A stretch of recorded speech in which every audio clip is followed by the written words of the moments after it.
We'll do it live! Alright. Hey. Happy Tuesday, everybody.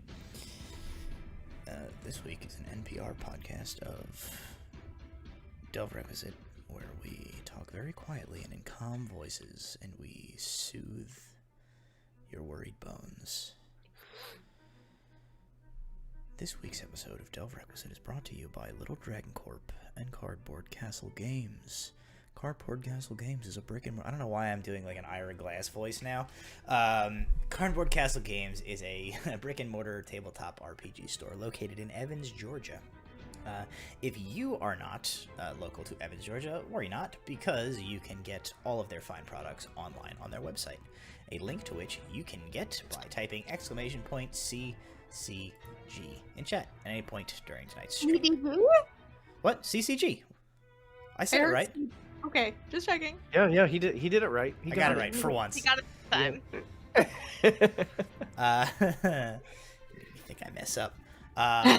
The other sponsor of tonight's episode is Little Dragon Corp, a Canadian-based dice company selling polyhedral tabletop gaming dice, such as my world-famous green screen dice, which some weeks just the green screen is not doing it for these dice. I don't know what the deal is.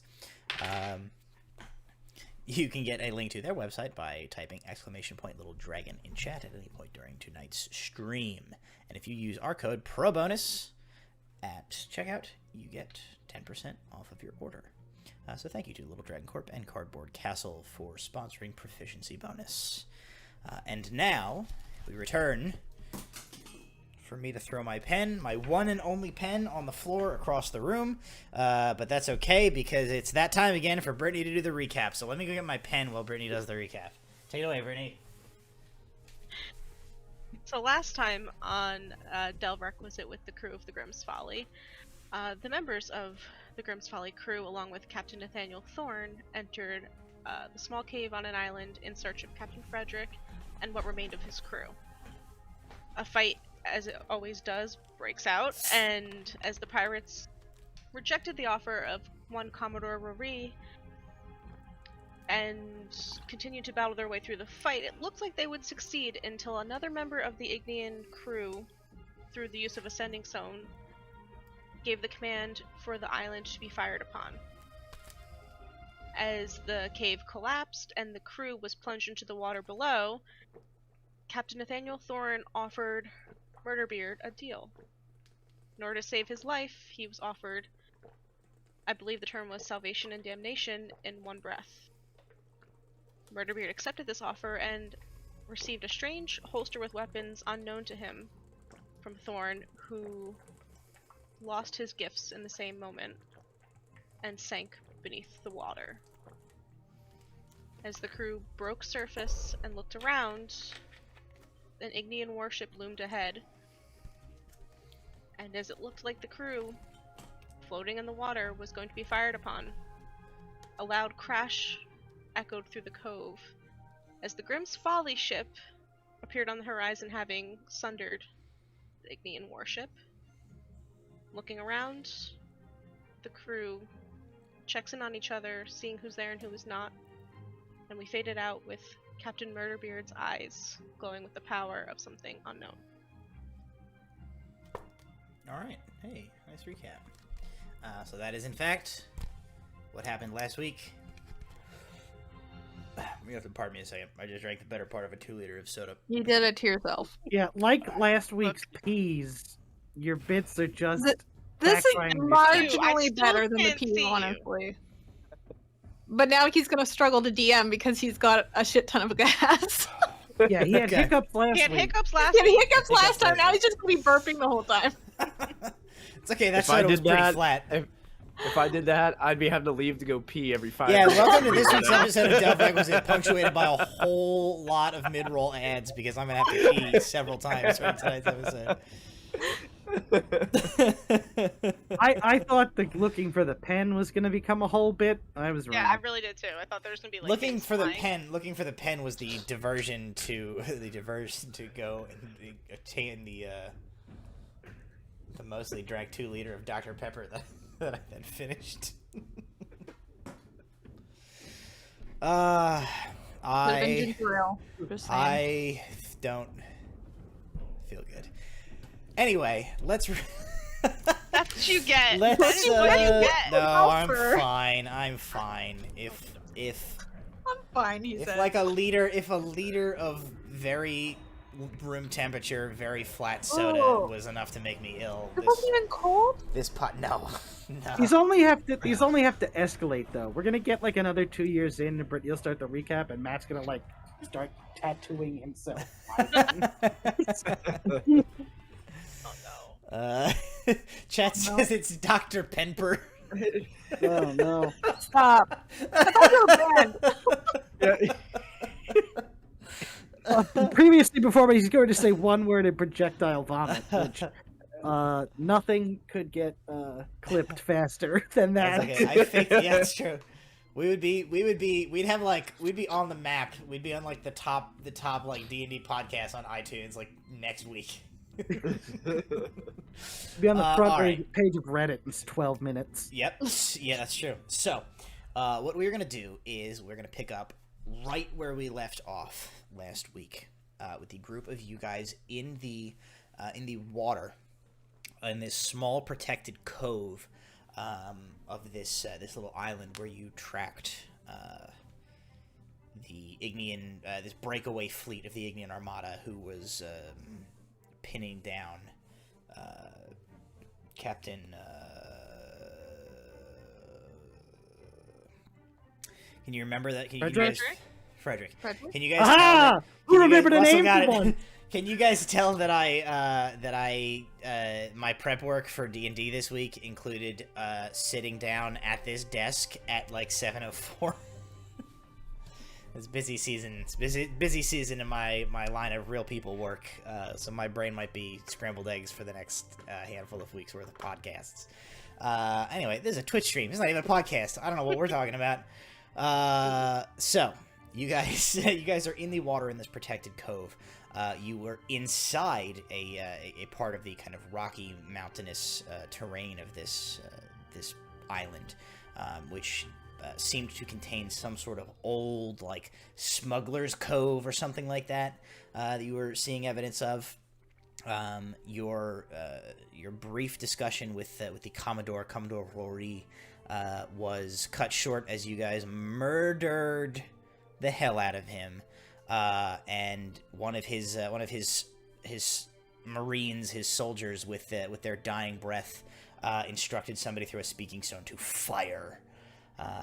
You find yourself in the water outside of this cove now, staring at the basically like steadily dividing two halves of this Ignian ship that was parked in the cove. So the kind of situation is thus: behind you is not really beach. There's not really a way to like make land safely behind you.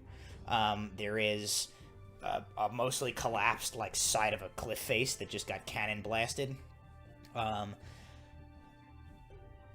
theoretically potentially might have some way to like go dive down and swim up and try and get back in, maybe, but the water is dark and really like you're really not able to see through very well.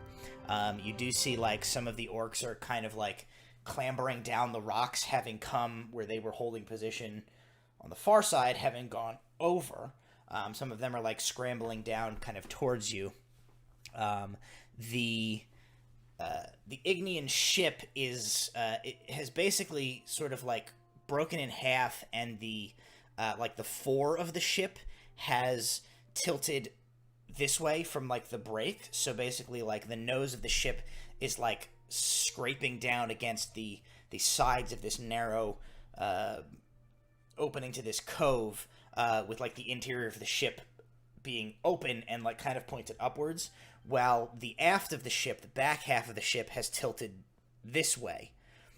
So basically like the back half of the ship and like the stern castle and like captain's quarters and things like that are all like basically uphill, up a sort of a slope that has been created by the slanted deck as it is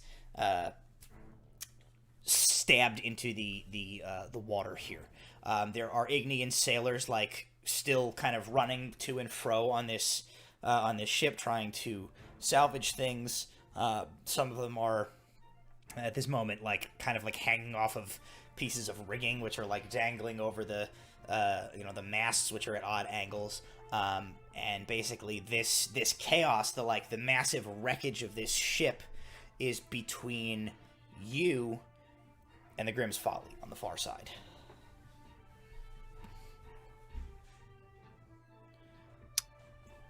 Well, I'm a little irritated to see the orcs following, so I'm probably gonna go regroup with them.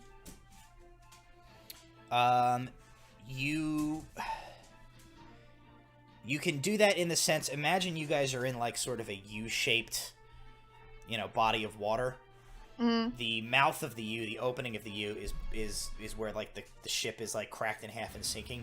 The back half is like very steep rock wall that these orcs are like scaling down, having come, being unable to follow you guys through after they finished their deal. They went over to come see what's going, see the ship and stuff like that. So you can regroup with them in that you can sort of like swim backward and, you can try to start to climb this wall a little bit if you want, or, speak to them, but they're... Honestly, yeah, I kind of... Because, I want them to go back to the don't try us and regroup properly. Don't just... Make a perception check.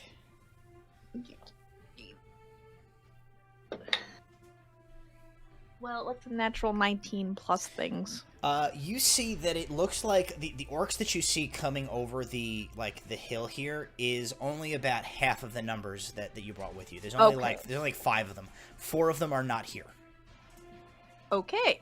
Do they look really hurt? How are they with the 19, some of them are kind of worse for wear. All right. Well, then I'll just try and get closer to them and guide them to regroup with us on this side then. Okay. Hang on, I think we're about to have a visitor. It's really funny because... It's a disembodied hand.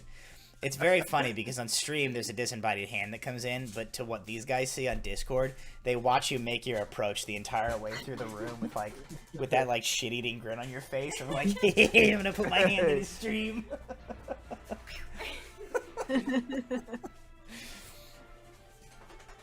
Alright, so, as a disembodied hand briefly flashes through the sky and distracts everyone for a moment. So the orcs that are here, some of them do look the worst for wear. McCrawl is one of them, that you can see baby kind of boy! Yeah. He's okay. But yeah, so there's probably another 4 orcs, not in and among this group. Is my newly adopted one guy here? He is not. Okay. He is not here right now. Your newly adopted son. My newly adopted son hates my guts and probably wants to murder me in my sleep. Yeah, that one. Is the ship that got blown up, is it actively sinking? Does it seem to be not in sort water? Yes and no. So it's Is it too shallow? It's too shallow for it to sink. If this were say like a video game, this is the scene in the video game where climbing over the burning slightly sunken wreckage of the enemy ship to get to your ship while fighting guys would be the level design. Yeah. Hell actually. yeah, Yes. Yes. If that clarifies the situation any. That's exactly I'm gonna go the get the description that I orchid needed. I'm gonna start making my way towards the. But I'm gonna get the Orchid Boys to join us before I attempt that level. I'll start making my way downtown. Okay. You begin. Mercury, you are making your way downtown. You're swimming fast. Are you swimming to the ship? Fish is past, and you are Shipbound. Shipbound. You're shipbound? Okay. No. Okay, moving on. Thyxus is shipbound as well. Okay. Nimue, what are you doing to get regroup with your orcs here? I'm going to just swim to the base of I guess this rock wall and wait for them to get down, and until I'm within speaking range. I don't want to. All right. I mean, so they you kind of turn around and you see them. Tread They're water. they're only like, they're probably like 20 feet or so up, like scampering down the rocks. They're orcs. They probably don't scamper. It's like a weird. They trot. It's a weird descriptor for like They're like mountain the goats. They movements of an prance orc. down. Mountain goat hopping. They down. Yeah, Yeah. they're bouncing. they do a synchronized dive off of the rocks, and then like all four of them, they're like their feet come up one at a time, and they do like a little. Oh my God. They kind of clamber down, and then they leap off of the rocks, and they jump in. Seeing that you guys are like swimming in there, so it is like safely deep enough for them to jump. They leap off of the. Those orcs are extremely talented. So talented. Chat, I don't know what the attempt was, but thank you for the 5 gold nonetheless. Yeah, I don't know either. And when I say I'm swimming shipbound, I'm going for the broken Ignian ship. Oh, Yeah, same. Yeah. Well, you guys got it. You have to basically get through that to get out Get to of ours. the cove to get to the Grimm's Folly. And there's probably a nice trail of blood in the water from. yeah. I Francis think right I'm now. gonna tell the orcs like, let's go loot the ship before we regroup with Grimm's Folly and the Don't Try Us. Let's go fuck up their shit and steal some shit. McCraw kind of like swimming beside you, sort of looks at the ship literally cracked in half and like smashed against either sides of this, and he sort of is like, I would have described that ship as pretty thoroughly fucked up to begin with.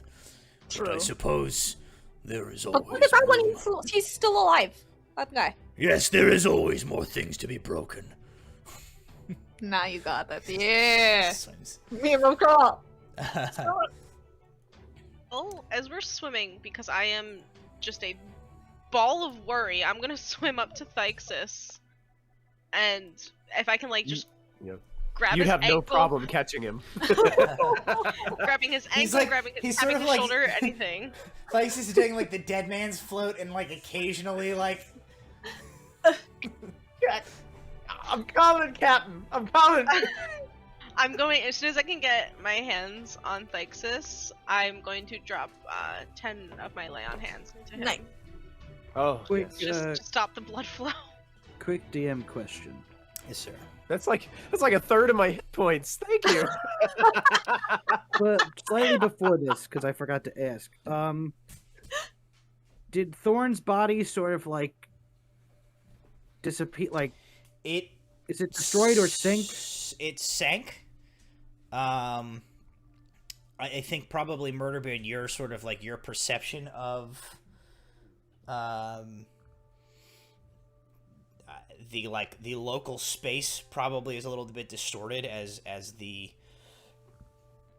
sort of vision that you kind of had is a little bit. I think it would be obvious that like that was not something that you were seeing in like the literal exact spot that you are. So I think your probably perception of like this fathomless water that you were in and like how that relates to where you are right now is probably a little skewed. So all you really know, I think, is like Thorn like pulled those chains, which like materialized into that like harness on and put them on you, and then sort of like So the drifted question is then, away and down from you. is it feasible then before I would have started to like, is his body reachable, or is it probably too deep? That's sort of the answer I'm giving you is sort of like the non-answer in like I don't think you can discern that unless you try, Okay, because it's then like I- it's then I sunk, but will- it's a little unclear to you as to like, did it sink literally here or did it sink in this weird nether fathomless realm that I was in? Then I will sort of retcon a little bit because I forgot I was going to ask that. That I will attempt to search for Thorn's body. Okay, make an investigation.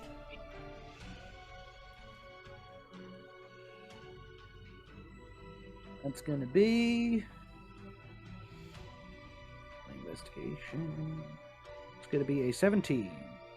A 17. You swim down, and you discover that the bottom of this cove that you guys are in is about 50 feet deep. At least the part that you're in. You kind of like, you swim down and down and down, and you reach the sandy shore, and you kind of are feeling along the bottom. And you feel, you kind of a little bit able to see in sort of the murk. There's a lot of like sand has been rushed up into this water from this boat basically being like cracked in half and falling to the bottom. So you can't see as clearly as you would otherwise be able to, so you're having to like feel around a lot. And your hands are like running across.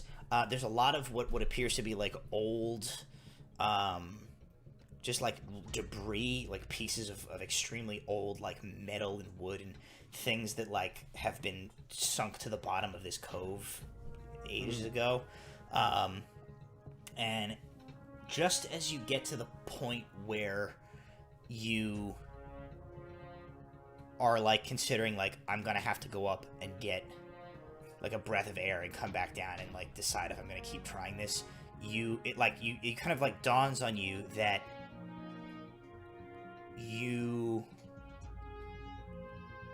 don't feel the need for air.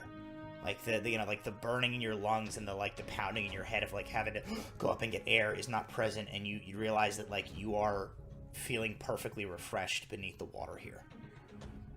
So you continue your search, and it takes you maybe another 40-50 seconds, and your hand alights on a body for sure. You cannot really tell whose in the gloom, but it is definitely a body.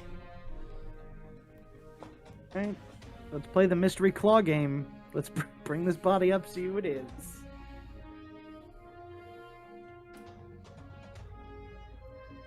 So That Imperial guy, I'm gonna be pissed. for those of you on the surface, Murderbeard like is under for a while, and then he comes up, and like you guys like meet his eyes, and you see those like that like red in his eyes, and then he like takes a big breath and goes back down, and then is like underwater for way too long. Before I like resolve his thing, as he goes like underwater, after like the first minute passes and then like the second minute passes, like what is like your reaction above the water here? We saw his eyes. We saw his eyes, right? Yes. Can we? Can Can we do it like a nature or arcana? Well, I'm still a dire wolf. Can I just start swimming down there? Can I Yeah. just start like Oh shit! I'm pretty strong, and I'm also very constitutional, or whatever the form of that is. I'm gonna look for him, Okay. and I want to try to grab him and pull him up in my little doggy jaws. I mean, they're big doggy jaws, but Okay. Nimue, what'd you say you were doing? I want to know if this like, I mean, she's seen lots of glowing eyes in her time with her people, but this is clearly different. So she wants to try and like gauge if this is like magical or like spiritual. Like, what the hell happened to him? Yeah, I don't think any like any roll is necessary in that case. It is not like any type of glowing eye phenomenon that you would be like from right. This is not right. It's D&D world. Like glowing eyes are probably not as uncommon as they might be in like, our world. Yeah, exactly. But this particular brand of glowing eyes, I think, is not something that you are like associating with anything else that you like have ever heard of, except being that like you are in the company that you keep. Like you can pretty immediately put the connection together that like you have most recently seen this particular brand of like sort of like ember glowing eyes on Thorn. They're they're the same eyes that you had kind of like you catch out of the corner of your eye in Thorn's eyes as long as you have known him. Sela, make an investigation check. Nimue is not like, demons. Yeah. Right, yeah. Rowan is like, demons, so we're gonna deal with that when you come back up. I think Nimue might be like, I think Thorn's magic has touched Murderbeard somehow. It's the same. It's very familiar. When she says, I think Thorn's magic, Rowan immediately starts like, you know how you spin in circles in the pool and you're just like kind of looking around? Like just that. That's what I'm doing because I'm suddenly realizing I haven't done a full head count of everybody yet, and I'm like, oh shh, where is everybody? And I start like counting Frederick and his men, and like that ticks off that like Sure. Thorn's not there. Make an investigation check of your own. I was worried about Thixus bleeding out more than I got an 11. Not super great. you said. Investigation check. Yes. 12. Not great. Rowan, I think you are able to determine, like, Murderbeard has gone back down. Thorn is clearly not here. Sela dives down. You see Frederick. And with that roll, I think you can probably tell, like, none of the Ignians came back up that were, like, still in that chamber. And as, like, Thorn's people surface, I think you can definitely tell that, like, not all of them came back to the surface. You know, it was a hectic situation. You don't know these guys, so you don't necessarily, like, have the exact head count or, like, know them to know, like, which one's missing, who's missing. But you know that, like, certainly a few people didn't come back up out of the water after this chamber you were in was cannonballed. But no Murderbeard anywhere. Sela, I think what you find with that is you kind of, like, you dive down to the bottom. You sort of also were, like, nosing around and pawing around at, like, debris and stuff like that in the bottom. And I think as opposed to you finding Murderbeard with that role, I think Murderbeard kind of finds you. So you're sort of, like, swimming around down there looking unable to kind of find him. You yourself, your sort of big wolf lungs give you a longer period of time that you can probably stay submerged for, but just as you start to kind of come to the conclusion, like, I'm gonna have to go back up and get air, I think you see the two burning coals, like, kind of materialize out of the gloom, and then this, like, you see the tricorn hat, and almost like Tentacles? floating around him, like almost halo, like his beard, Murderbeard's beard, is like drifting around him in the currents of this ocean water, illuminated by the glow from his eyes, and like the braided tendrils of his beard are like wafting in this current as he like comes out of the gloom like some sort of like horrible like specter of the deep. And you see that he is like, he has like somebody kind of like looped under one arm by their shoulder and is kind of like dragging them along, almost like along the bottom with him. Can I go and try to, if he'll let me, like, I just want to grab him by his, like, the back of his collar and start swimming up, if he lets me? I don't know what he's doing. This is weird. I'm not the arbiter of this situation. This is between you two guys. If anything, I would more try and, if I see Scylla, hand Scylla the body that I'm carrying. Okay. Or I guess hand to mouth. Scylla doesn't have any hands currently. Okay, yeah, I mean, she'll take the, whoever, if you hand her somebody, she'll take it and start swimming up, but she's like, okay, yeah. Yep. Okay, so you're able to Gonna see hand what that body off to happens. her. What is it that you were doing after you hand this to her and she starts to like swim upward with it? Swimming back up. Okay, you follow her. Okay, so the two of you come back up. Celia, you sort of breach the surface with this corpse in your jaws. And you take a big gulp of air around the corpse, I guess, in your mouth as you breach the surface. Murderbeard surfaces a moment after. And you are able to see it. It is, in fact, Thorn that you have recovered. Celia, you now see... you can maybe you don't see, but I think you can probably feel like you have him sort of like gently in your jaws, but you can feel the piece of wood sort of like poking you in the inside of your mouth, where it's like embedded in his sternum. And he is very much just like, ragdoll in your jaws as you come back to the surface. So it has the mouth feel of Thorn. The mouthfeel of Thorn's. It's like, Thorn's this chest is Thorn.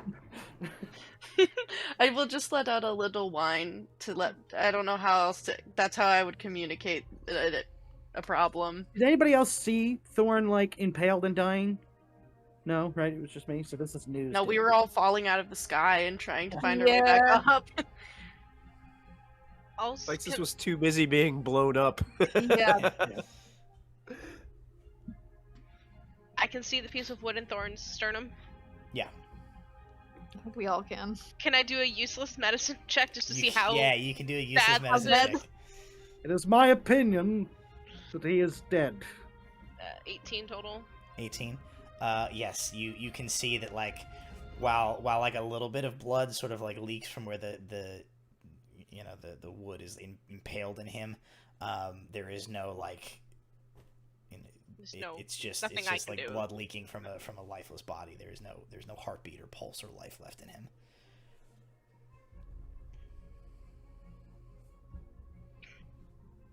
She lets out a curse in a few different languages, slaps the water like she's just angry at this point. She starts swimming towards the Ignian ship because now she's just done that another person has died and can't fix it, and she's swimming to get away from everybody because she's furious, and now she's upset with herself because she can't fix it. She just keeps swimming faster. Alrighty. So Rowan is swimming towards the Ignians. Yeah, and if she looks at like Murderbeard will, I guess, help Seal like put Thorn on her back instead of in her mouth, unless she wants to keep him in his mouth. But basically, I assume everybody understands that like It takes we way wanna less take him time with. if I just carry him in my mouth for you guys to like strap him. You'd have to strap him to my back. That would take like several minutes. McCrawl can like swim up, and he goes like, If you desire to retain the body with you, I can carry him. Yeet. Yeah. McCrawl can take. Yeah. McCrawl can deal with Thorn, and that sort of frees you guys up to act freely. Thank you. And before McCrawl like leaves, swims away, I sort of like quietly say to him like, maybe remove the wood before bringing him to his crew. He kind of nods his. Very well. I'm doggy paddling towards this boat. I want to Yeah, kill. after that, Murderbeard will head towards the. Okay, so you guys are all heading for the ship. So where did you send McCraw? He will like follow he's gonna follow up behind you guys. Like he's basically letting you guys pave the way, and then he'll come behind like carrying. He's holding the body. luggage. He's got the Yeah. luggage. He's doing the important Okay. stuff. You have 4 orcs, 3 other orcs with you that you can, will stay sort of around McCrawl unless you want to call on them for something. But you guys swim up to the Ignian ship. As I said, it is broken into 2 halves. There's a bunch of like pieces of ship and stuff, like sort of making a bunch of things you can climb and like maneuver on in the middle of the 2 pieces, but the main 2 pieces of the ship are broken in half, and they both sort of tipped like this, which, the front half of the ship is nose down with like the decks and innards like to the sky, and the back half of the ship is like centered down so that the deck is like a ramp upwards towards like the stern castle. Yeah, I'm going to there. Okay. Got the part of them. All right, so everybody's advancing. There are, as I said, I'd be there's, like, looking Ignians. around to see if there's any Ignians like swimming nearby the There ship are- or standing on any pieces of ship shrapnel in the water or anything like that. There are Ignians pretty all over the place in this situation. A lot of them are far too busy with like their own sort of problems of being like crushed under cannons or impaled on bits of ship or tangled up in rigging or things like that. But of the ones who are like otherwise, I guess I would say like the ones who pose a threat to you, on the front half of the ship, you can see there's like 3 guys up on the very top on the deck. You can see some movement from like the middle deck of this vessel, inside the front half of the ship. And there are currently like 2 guys. One is kind of like hanging from like a snapped piece of rope, like off the off like part of the front of the ship, like pulling himself out of the water, while another one like helps to haul him up. And then on the back half of the ship, there are at least on the deck here, there are 2 Ignians that are up on like the stern castle where the wheel is. That ship is probably like, it's probably at about a 45-degree angle, so it's pretty steep.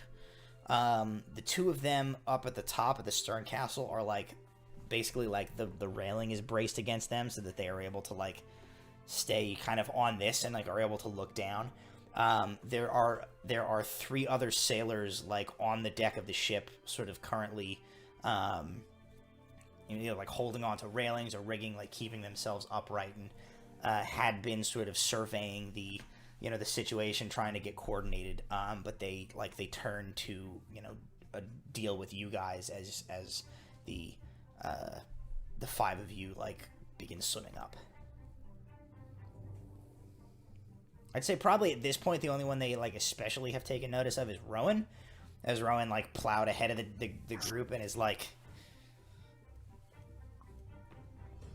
Michael Phelpsing it directly towards them to like supposedly murder everybody or whatever. So, being that the Grimm's Folly is an Ignian ship, would we know which half of the ship is most likely where the Commodore's quarters would have been? Yeah, same place like Murderbeard's quarters would be. It's definitely in the Like back. It's definitely in the back half of the ship. Beneath got that the stern little, like- castle is like the captain's quarters. The little deck I at the thought. back where you can Yeah. like look out and be all Yeah, that's cool. where I'm going. Yeah. That's where I'm headed. Captain, I got an idea. Nimue, I probably can't speak to Rowan because I'm trying to be quiet. I'll be just one moment. Play along. I'm your prisoner. And I'm going to go underwater, and you see a flash of green as I cast Disguise Self to look like an injured version of the Commodore. Okay. And I want to make the illusion seem like my hands are tied behind my back. So that as I come out of the water, I'm like, okay, Captain, grab me. Technically, I think the illusion looks that way, but I can still like move my hands and like swim and stuff like that. Okay, so Murderbeard sort of grabs you in like a lifeguard's carry, gets you like under the arms as you're pretending your arms are bound, and can begin to sort of swim with you. Okay, so Rowan, you are... The Commodore lives. Yes, this is what I needed in my life, was French Thyxis. All right, so Rowan, you are swimming. You catch out of like your peripheral a glint of green, and then you hear a Pepe Le Pew accent from behind you. You swim up to the ship.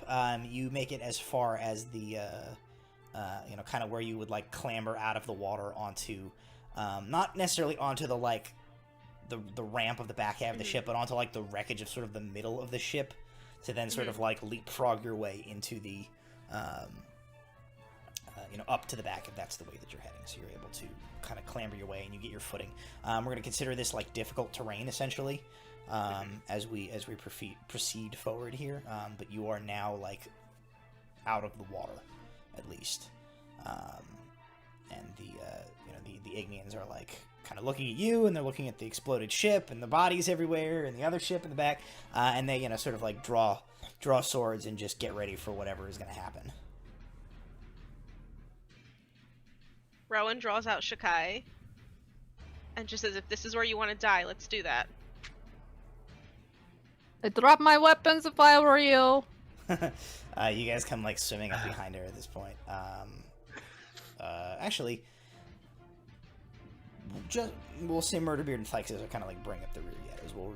Make an intimidation roll.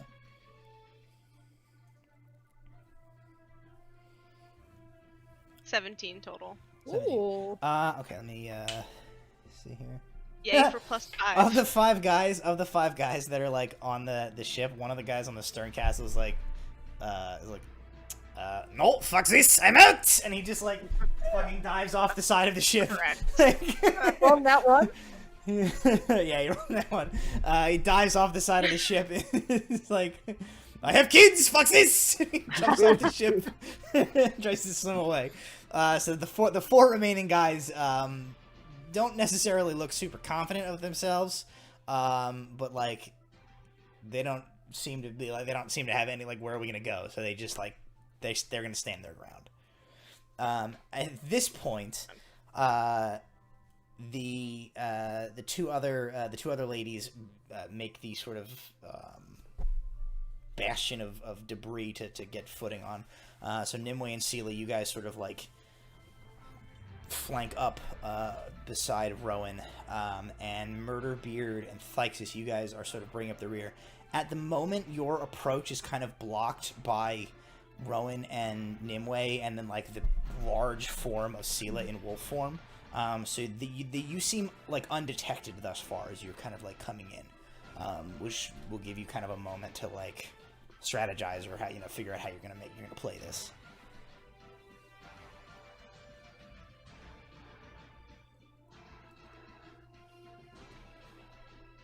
Boys. Oh, I thought he was talking directly to you guys since That's you guys what I had. thought too. I thought he was talking. Oh, about yeah? No, I'm talking to you guys. Oh, yeah? You guys have a second to Oh. like strategize here, as like they don't see you yet. Okay, Captain, just hold your blade up to my neck and get me to the quarters. That's all we got to do.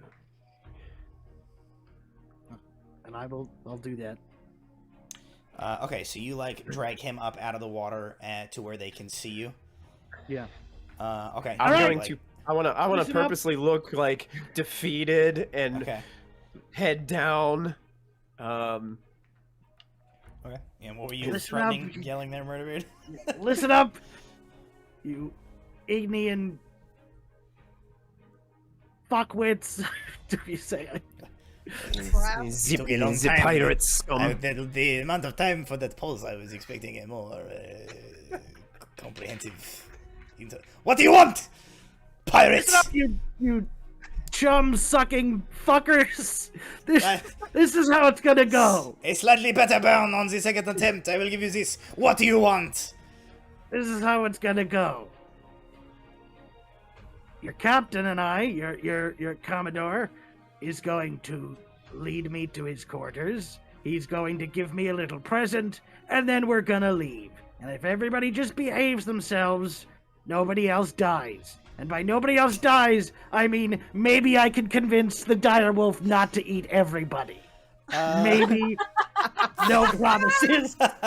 Murderbeard, make an intimidation roll, and Thixis You make bet. a deception roll with advantage. Okay, you got it. With advantage. Alright. Ooh, this one better be better than that. That is a 21. Okay. With a 19. Alrighty, cool. So with that, they sort of like freeze for a moment, and then one of them turns Thixis to you, and he says in Ignian, so in Elvish. Do you speak that language, by the way? I speak Elvish. You do. Okay, good. He says in Ignian, so in Elvish, he says, Commodore, what are your orders? Kind of, Don't in look at him, this, look at me.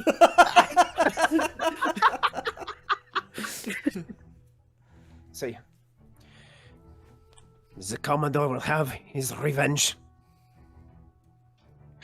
Retreat to the other side of the island. Regroup. Wait there. Be ready. And he says, but what of you? How will you escape their clutches? What is to stop them from killing you after they have what they want? Do you have no honor? I look at him with a very stern look.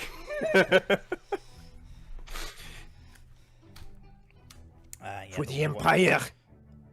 Make a make an It's a very Klingon Ignian. yeah, make an intimidation roll. I love it. Do it with advantage because they think you are the Commodore. Okay, you got it. Let's see. That is a 17. Okay, with a 17, the one of the ones left like smacks the other one. Yeah, Jacques, have you had the honor? You hear what the Commodore say? Come. And they throw their swords down and like kind of put up their hands and like I guess also jump off the other side of the ship into the water.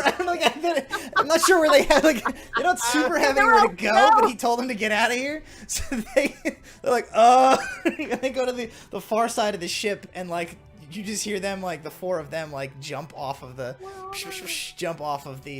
ship and begin to like swim for shore to like go to the far side of the island like he told them. Yeah, and immediately after I hear the splash on the other side of the boat, Captain won't see my hand because it's distorted with the illusion, but I'll kind of put my hand around his shoulder and said, "That worked great." Jesus.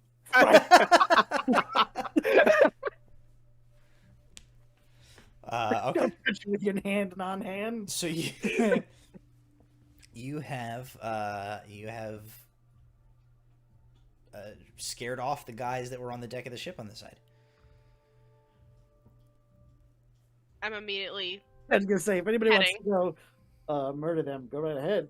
No, I'm going right for Honestly. the quarters. Going for the Well, gold. there are other guys. There are still guys on like the other half of the boat that like are imminently How- going to be a problem. How far away are those guys? Probably. I mean, imagine like you are basically standing in the middle of the like what was the ship. So Yeah. like guys who are on and around the wreckage of the ship are no more than like 50, 60 feet from you in any given direction. Okay, then So, I will like, pull out the bow and stand cover while the boys go look for the handwriting or pardon, and I will just hold the line. Okay. If Nimway's holding the line, I'm gonna stay with her then, and I'll turn to face them while the rest go I love chat. treasure Look hunting. at me. I'm the Commodore now. For honor. Okay, so those of you who are going to go into the captain's quarters of this ship, make a investigation roll.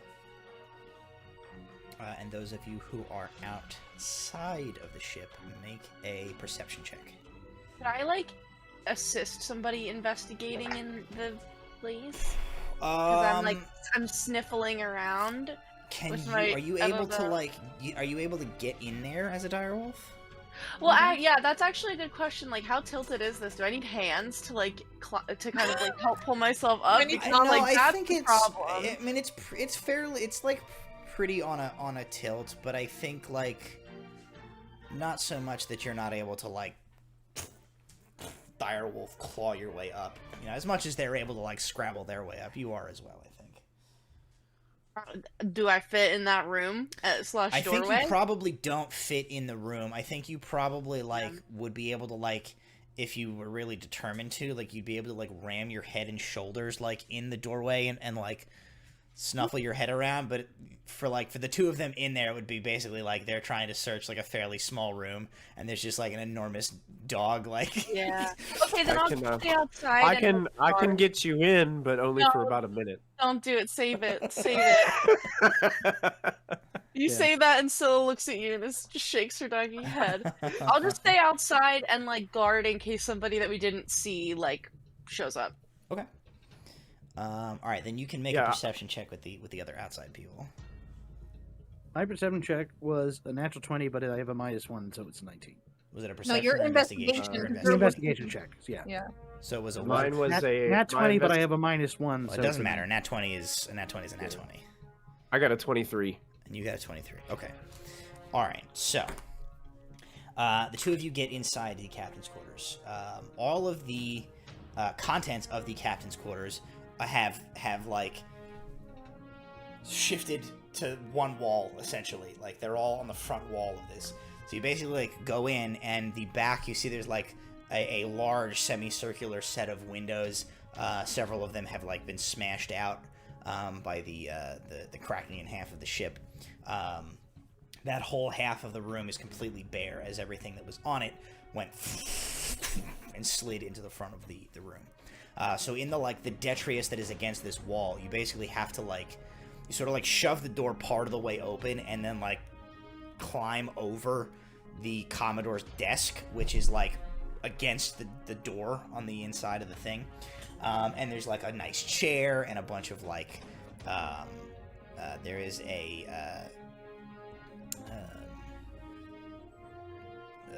thing that would have bottles of wine in it, like a wine rack type of thing, which now has a bunch of extremely smashed bottles of wine, which have soaked into a lot of the papers and things that were in here. There was other various treasures and fancy stuff in here. But with with both of those extremely good rolls, including one that is a natural 20. Is narrative flair, Matt? Can I say that I can? Thaumaturgy allows me to instantly cause unlock doors or windows to fly open. If there's small items there, can I just make them just fly away from me as I'm going over this stuff? Just to. So a cartoon Tasmanian devil, Fikes is diving in a pile of stuff. Just a dust cloud appears, and one of those tippy birds comes flying out, and a set of those desk clacky orbs goes flying. A slinky that's now been kinked and will never work again, sadly, comes flying out. You search through his desk toys and stuff like that. But Fikes, here's what you locate. You locate a pouch which contains 60 gold Ignian regals. Okay.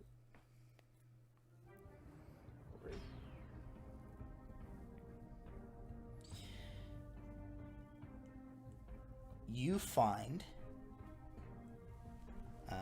something off of a random treasure table. Oh, I'm sorry, that's a D10, not a D.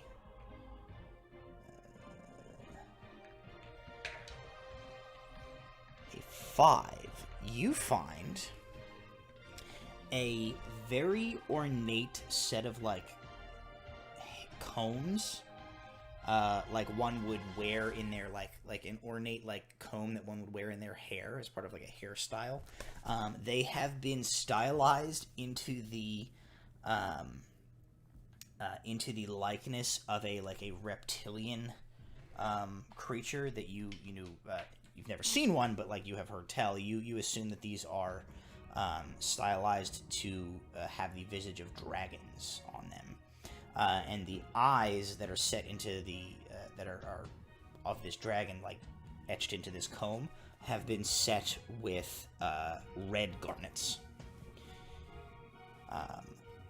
That is, you can just mark that down as that is an art object that is worth a sum of money that you think is probably not inconsiderable to the right buyer.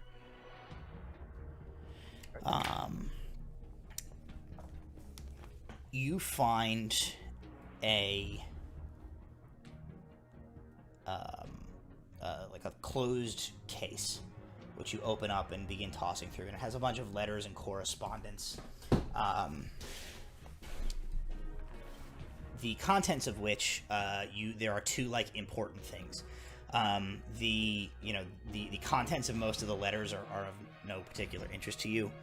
They're just correspondence back and forth between this Commodore and people who you've never heard of.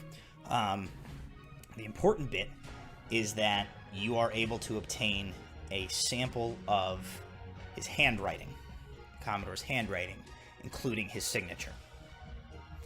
You are also able to obtain, sealed within that case, within another sealed scroll tube, you are able to acquire what you unroll and you find is an imperial pardon, sealed with the the imperial crest of the Ignian Empire, and the sort of calligraphized name of Emperor Aranon Tel Thalar, the Emperor of the Ignian Empire.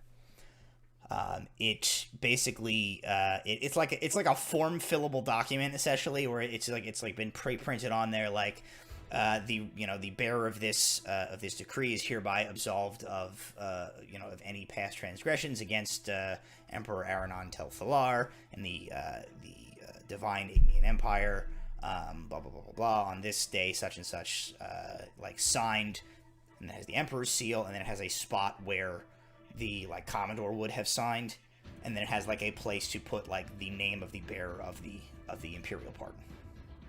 So you find the pardon that you were searching for. Murder. Kind of. Go ahead. I was just going to look at the captain and just hold up the materials and just kind of give him a quick wink and say, oh, Lupin is going to love this. So Murderbeard, he like holds that up. You're kind of in the process of tossing a bunch of papers. You found the hidden compartment in his desk, not necessarily through like any act of like ingenious Nicolas Cage National Treasure-esque like opening the desk secrets, but by the fact that like it's fucking smashed into like the side of this thing, and like the cabinet that had the secret compartment under it, it's just like broken in half, and so you just come across and you're like, nah, it's a secret compartment. So you're able to like root around in that and go through some letters. But before we find out what you discover, we will switch outside to the three individuals who are outside. What were those perception checks again from the three of you? 19 total. 19. Okay. 22. 22. Teen total. I heard something teen. Oh, 18 total. 18. Okay. You guys all kind of notice something. Nimue and Rowan, you notice something specific. Seela, you notice something else. Nimue and Rowan, you see that several of the over the course of the minutes that the boys are in there, like you hear them like banging things around and rummaging around and basically just like tossing the place.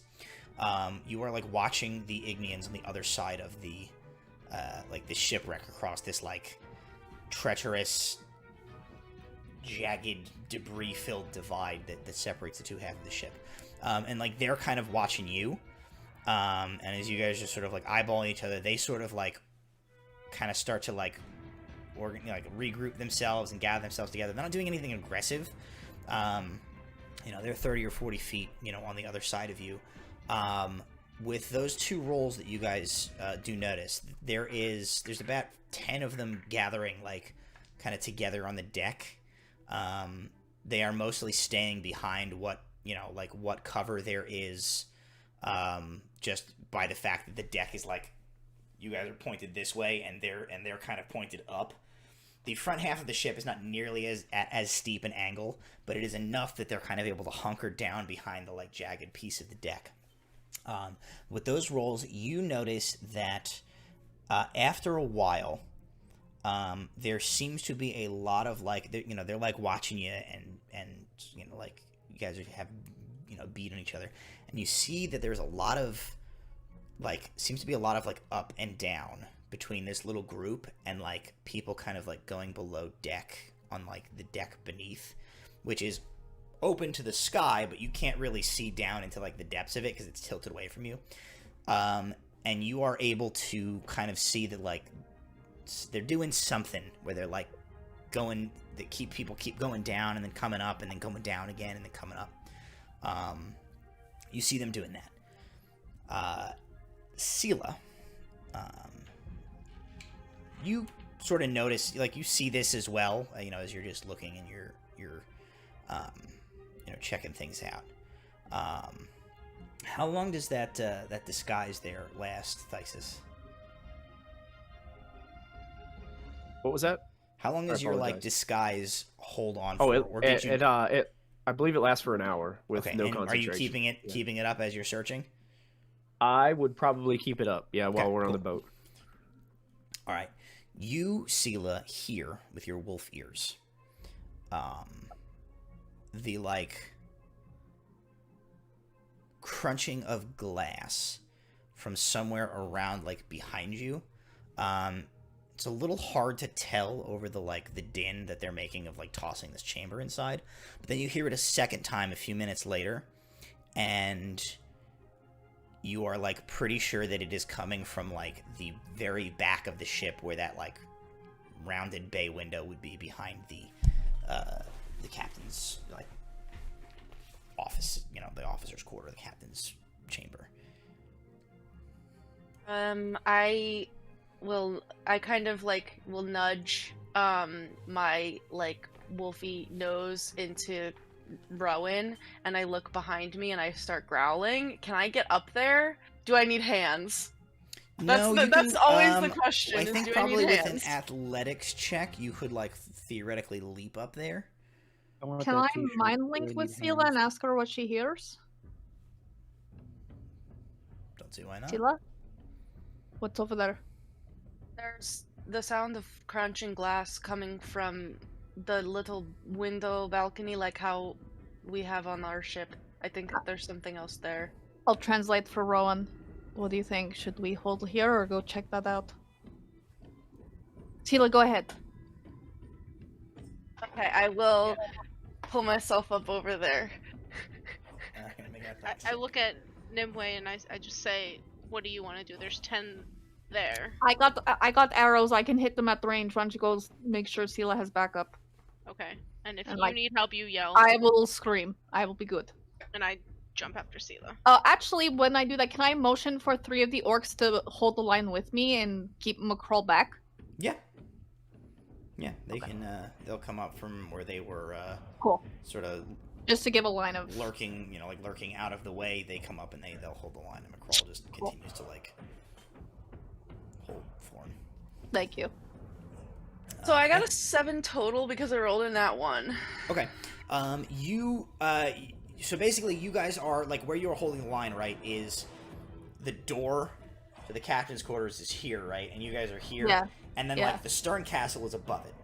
And basically, in wolf form, Sela, what you're trying to do, because you don't have hands to, like, climb your way up, is basically jump up. Yeah. Listen, if So- it's hard, I'm gonna drop it, but... No, you get up there. With the 7, you get up there. But I Can we think say I what give her a little boost? Like, No, push what her happens way I have is, like, inspiration I can hand you. you sort I'll of need it. you sort of leap, right? And you land, like, front paws hit the railing of the stern castle. You know, the intention being, like, to hit with your front paws and then, like, push off of that railing to, like, hurl your body over and get your back legs up there. But as your front paws, like, hit that railing, it splinters and a piece of it, like, cracks and falls off. Your momentum still carries you, like, up and kind of onto the stern castle, but instead of being like a cool, graceful leap, it's sort of like a Noisy. it's like a jump, and then like you sort of like hit the side, and then it's like that panicked, like, dog scramble, like, Bad, clumsy, like, scrambling clamber dog. your way up, and you take 2 points of bludgeoning damage I'm still in wolf form. from your way up there.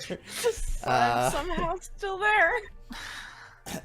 Rowan, you need to also make an athletics check to get up there. It will be less difficult than Sela's was, as you have, like, hands with which you can climb. What's my bonus? 15 total. With a 15, you're able to use, like, a combination of, like, what is left of the stairs and the railing to sort of, like, clamber, parkour your way up there and get up onto the stern castle with her. So you guys are both standing up on the stern castle. The very back railing at the aft of the ship is a little ways ahead of you, and you know, essentially you would, if you were to, like, look over that railing, you would be looking not necessarily down as much as, like, kind of at an angle at, you know, what is essentially the back of the boat, which is up like this. Hey, I'm dropping wolf form because I have an idea. Okay. I should have just done that in the first place. You like being a wolf, there's nothing wrong with that. Okay, let's go, Rowan. Just Creep over. Are you sneaking? Yeah. Okay. Yeah. Make a stealth check. Yay, disadvantage for clinky clank armor. Ooh. Honey. Did we both fail that horribly? I got I an haven't- 8. I have an inspiration. Can I? Save it. It's I not- got a but 6, save so it. it's not worth it. Okay. So you guys very loudly. Captain, did you hear that? You guys hear like it's above you, right? Because they're on the roof of the Yeah, you building definitely heard you're it. in. You hear like you're like, and then like, and then like the clunk of like feet crossing.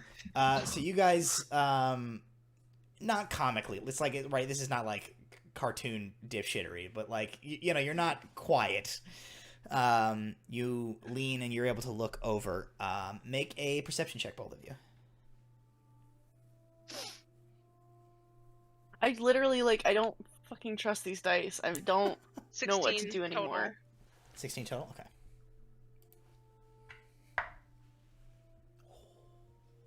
$18.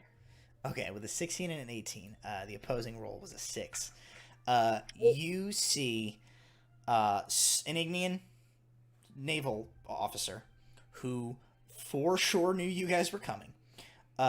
In the process of he's like Assassin's Creed style, like hanging off the side of the boat, and it looks like he was in the process of trying to like maneuver open one of those windows enough to like get access to where Murderbeard and Thixis are, perhaps to like affect some sort of a rescue of the Commodore or something like that. Whatever he was doing, he was trying to get into the back of there, but like when you guys like made your very noisy approach up to this, he heard you coming and tried to, again, Assassin's Creed style, climb like further down the ship around the like the curvature of the bottom to sort of like hide and try and hang off of like the rudder of the ship around out of sight.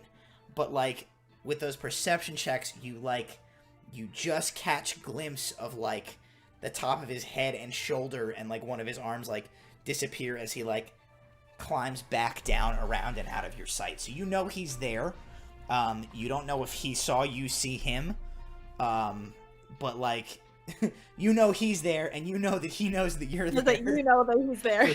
You just don't. Yeah, you just don't know if he knows if you know that he's there. This is so chaotic. Do we, when we're up here, just as a quick housekeeping question, because it might come into play. How far are we from the closest people on the other half of the ship? From where you guys are right now, you're probably about 60 feet from them. Where oh my God, like that is so perfect. where Nimue and the orcs are, they're probably like 50 feet from them. 48 feet maybe. I look at Rowan and say, I can get him to go away. I just nod. You see that she's ready for like death of all these people. She just nods. Okay, can I like go? Can I like just kind of? I just need to be able to like see him.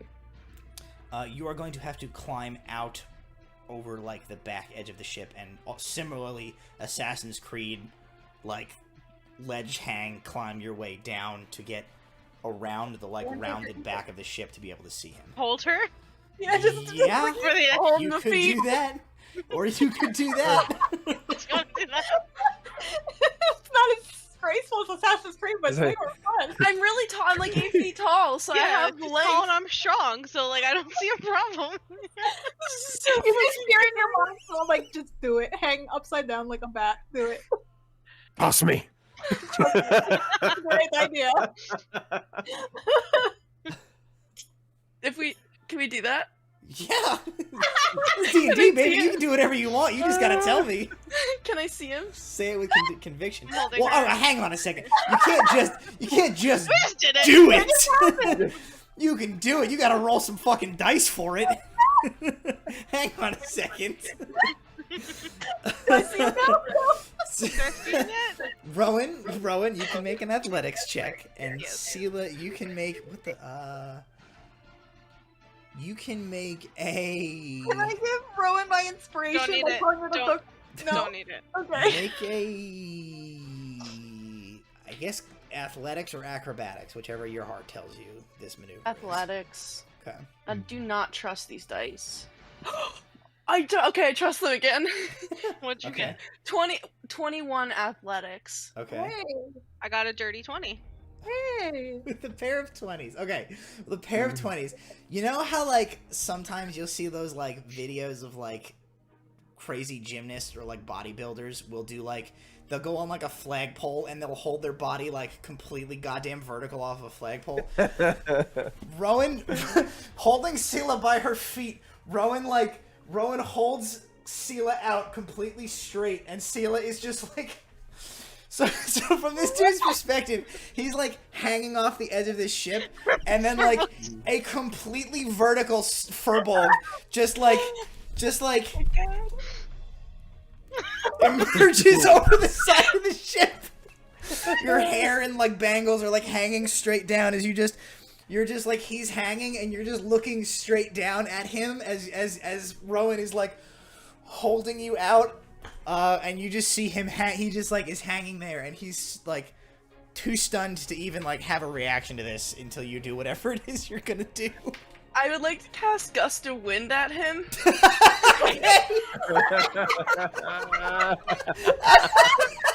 the thing. No, like, this is... It's 60 foot long, 10 foot wide, blast of wind in any direction that I choose. If he starts his turn in the line, he has to make a strength save or be pushed 15 feet away from me in a direction following the line. So I'm blowing that motherfucker into the sea. What is your saving throw? 15. Okay. He rolls an 8. So to clarify, is this gust of wind going, like, straight down on him or sideways? As he's, like, hanging off the boat. It comes from me. So it would probably be more so down. you, like... Imagine you're staring straight up into the sky right now. This is what you see. And then... and then just, like, from the heavens, just a column of wind... blasts this guy, and you don't knock him into the sea, because the boat is like tipped at an angle and is like slightly moored. You blast him like directly into the rocks. Oh. The ship is on. So that's he messy. just like he's like and he loses his grip and just like and hits the rocks like 20 feet below. Now, Cass, I know you heard that. Yeah, actually, I think you guys... no, you didn't see it. I think you... Well, hang on Probably a just second. hearing Let's all check this this going out. on outside You know what the you room, see? right? Murderbeard and Thyxis, make a perception check real quick. Oh, goodness. Wilhelm scream. As it passes through the window. 16. No! What? Perception is not a 12. Okay, with a 12, you're like, that was weird. Murderbeard, with that 16, you hear this commotion, and you look back out the windy out window, there. which from your perspective is like up, like this, and you look back and up, and you hear like, ah! Hear a splat, and you look up, and you look out the window, which that guy had been opening, and you look straight into Sela's eyes as she's like, from your perspective, upside down, just like hovering in the window. The weather here is just so unpredictable. I'll look like Sela in the eyes and just like, nice. go back to what we're doing. So the thing is this is concentration for up to a minute. So, and I can change the direction that it blasts on a Okay. bonus action on each of my like turns. So, like, basically, if I need to point that sucker straight up into the sky to get myself back, like, where we started, then I will, but then after that I want to blast the people that are on the other side of the I'll ship with it. I just call down because I Okay. can't see anything. I just go, "You good?" And I'll pull her back to stand next to me. Okay, you pull her back up. So there's Propel currently a with the column blast of of wind, wind just and like just... going straight down, and then it reverses course, and at a full, you come upright again. You guys are back. So the two of you are standing on the stern castle. Nimue, you and the orcs are watching the soldiers on the other side doing whatever they're doing. Back inside the cabin. So Murderbeard, your natural 20 from before. Here is what you find. In that secret chest, you find...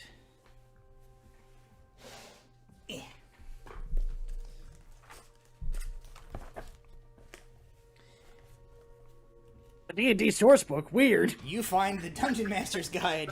Unlimited power is now at your fingertips. Now, you find a chicken egg sized gemstone.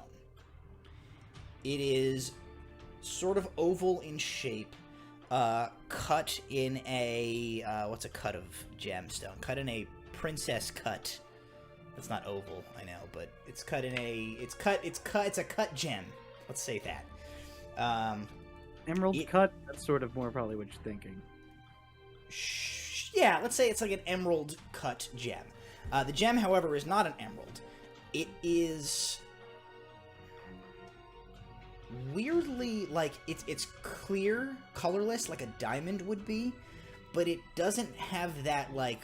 super lustrous, sparkly brilliance of a diamond.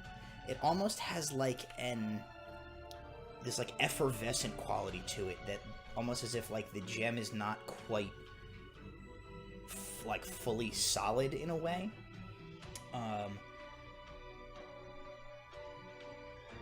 That's what you find. You find that among this next thing. I think with the information at hand, I think that's the only information you get about it. It's a very like whatever it is clearly like something serious. Goes in a pocket somewhere. Yes. The other thing that you find is a letter sealed with red wax. The seal has been broken, so this letter has been opened at some point.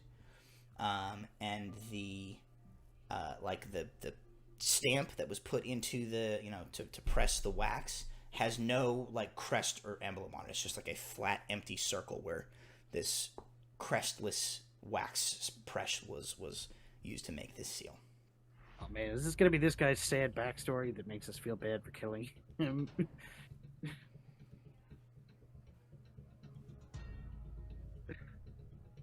This seal is broken? Yes, the letter has been opened previously. I will open it and to see Okay. what it's... You're reading this presumably. Yeah. Okay, written in a very rich crimson ink. You read the following. It is not like, it's not like addressed. It doesn't say like Commodore or whatever. It's just like the letter just begins, and it says, "Secure the island upon which the assorted pirate elements have made their base. A peaceful transition of power is preferable, but nothing on the island's surface is of importance. And, I can't read my own handwriting. Nothing on the island's surface is of importance, and collateral is acceptable. All haste should be taken in achieving this task. Then you are to regroup with the Armada to the south. My operative there has a mission of the highest importance, and it is signed simply with the name Oberon."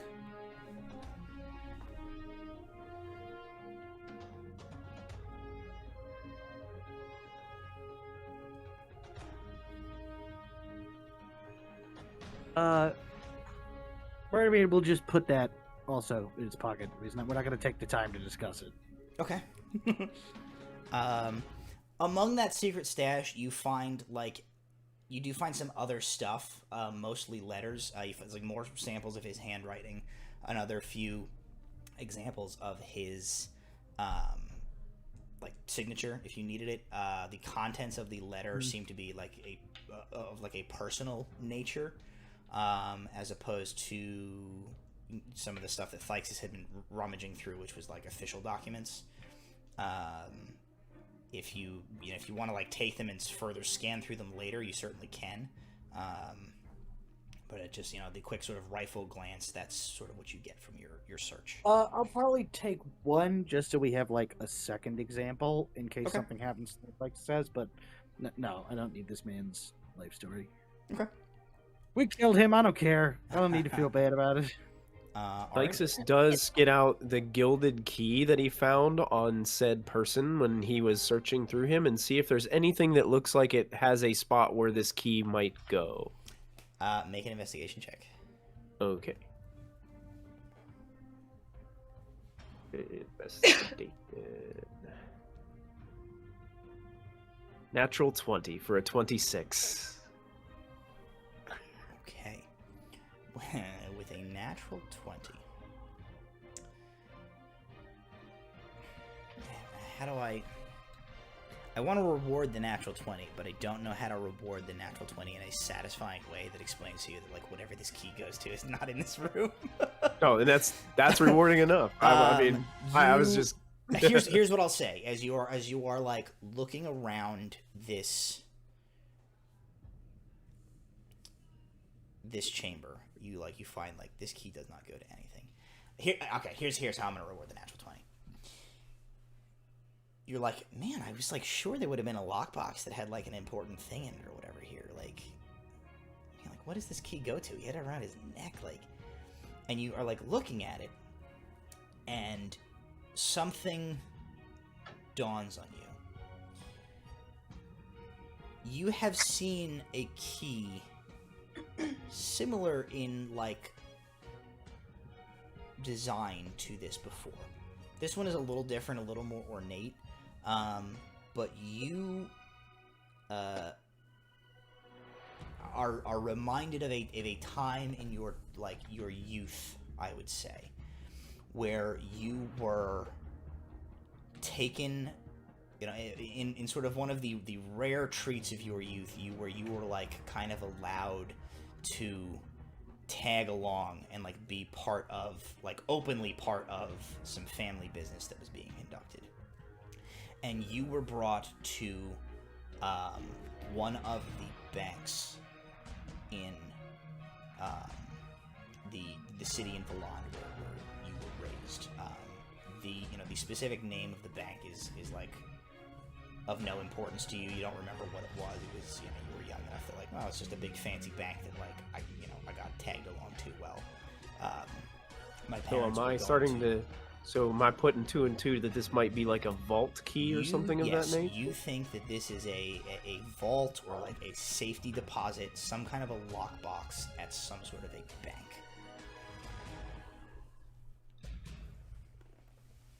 After having that realization and looking at the key, I'll look kind of over towards Murderbeard. Murderbeard, we might have a big payday coming up here soon. Interesting. Hopefully it's not in the center of an Ignian city.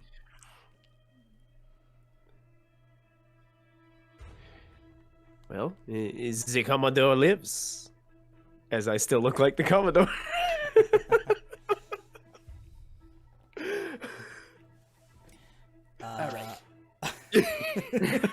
So you guys are fairly confident that you have searched this room to its fullest potential at this point.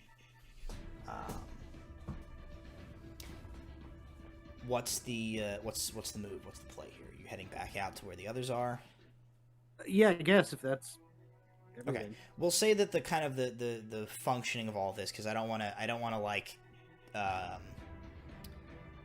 based on our hopping back and forth between scenes and like sense of time, I don't want to like deactivate Seal as a wind spell. So we'll say that like you guys emerge from here having conducted your business in there at pretty much, let's say like 30 seconds after the... So like Murderbeard, you like opened that letter written from this Oberon, and like the body flew past the window. You looked at Sela, you said nice. You read the letter, put it away, and then like you guys were ready to go. So like 30 seconds have passed. You'll have 30 seconds of time on your wind spell still going as the group of you guys emerge. The Ignians on the far side of the ship are still not doing anything that you can see. There are only about 4 of them left on the deck of the ship. The rest have gone below for whatever is going on, and that is what you see.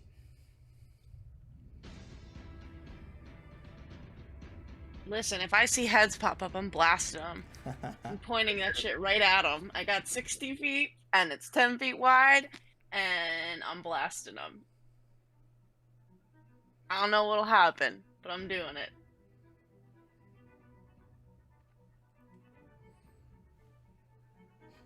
At this point, they're staring you down. They're watching you guys. You're watching them. What are you doing? Gotta make a snap decision here, because... Are you blasting them with the wind? Yeah, I'm blasting them with the wind. Oh, they're. I mean, you can sort of angle it at the deck of the ship, I suppose. Yeah, the dudes that are popping up at us, those Okay. guys. All right, so they'll make strength checks. Strength saving throw, yeah. One of them succeeds. One of them fails. Success and failure. Okay, so 2 succeed, 2 fail. So the guys that are on the deck of the ship, they don't quite get the effect isn't quite as dramatic this time as you're angled this way and they're angled this way, and you're having to send this thing at them above the rim of the broken piece of deck of their ship. So this you sort of angle this wind tunnel at them, and as the force of it comes downwards and ripples across the sails above them, they look up real quick and probably yell some shit like "Sacre bleu!" and they Yeah, it they, shoots duck. them in a direction following the line, so they probably, the couple that fail probably just So what ends up happening is you bring the wind down to point at them because it's coming from you. 2 of them duck and get beneath so that the deck is creating a windbreak so it doesn't hit them. 2 of them don't get down fast enough, so the bottom edge of this cone of wind, or this tunnel of wind, catches them in the face, and they're sort of ragdoll kind of flipped backwards. And you kind of hear a bunch of crash, crash, clang, clang, clang as they are knocked over and rattle off a bunch of stuff. They definitely take some damage, but I don't think the effect is probably doesn't seem as instantaneously lethal as the first one would be. So hearing this, I think what is going to happen now is the 2 that didn't get blasted begin to shout down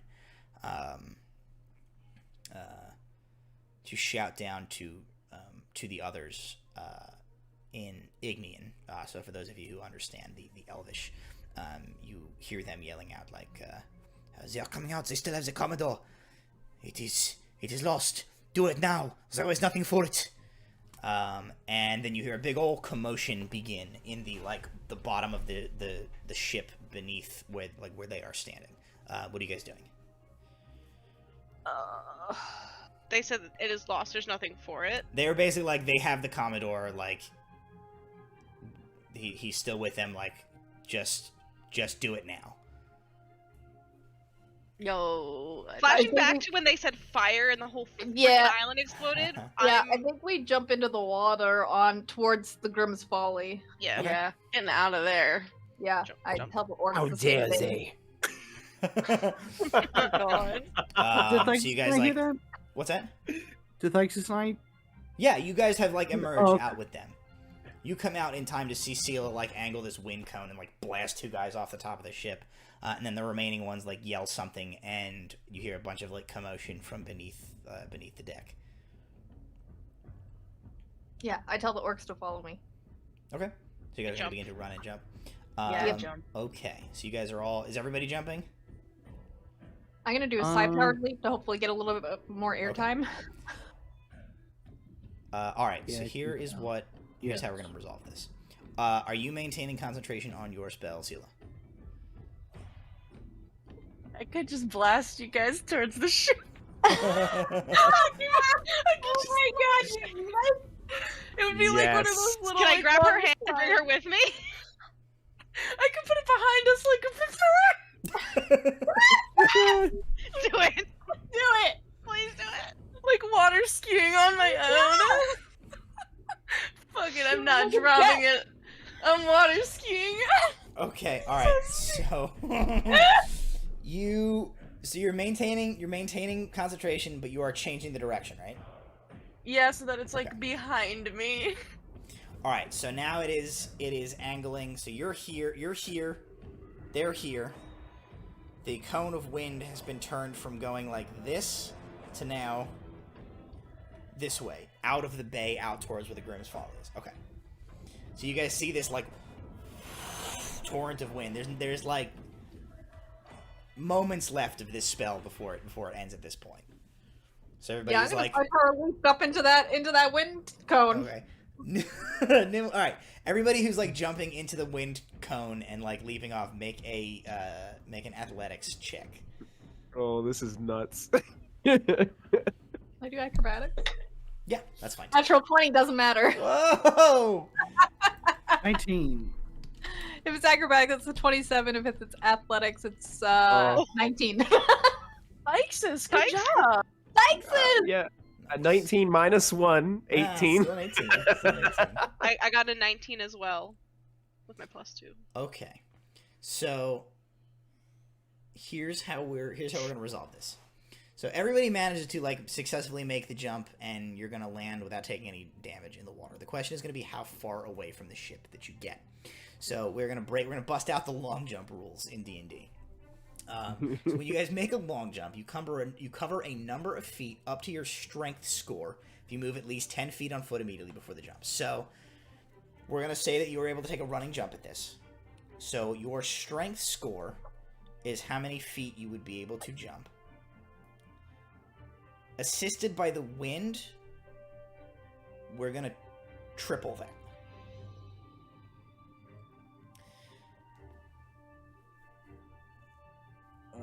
30 feet then from Murderbeard. Okay?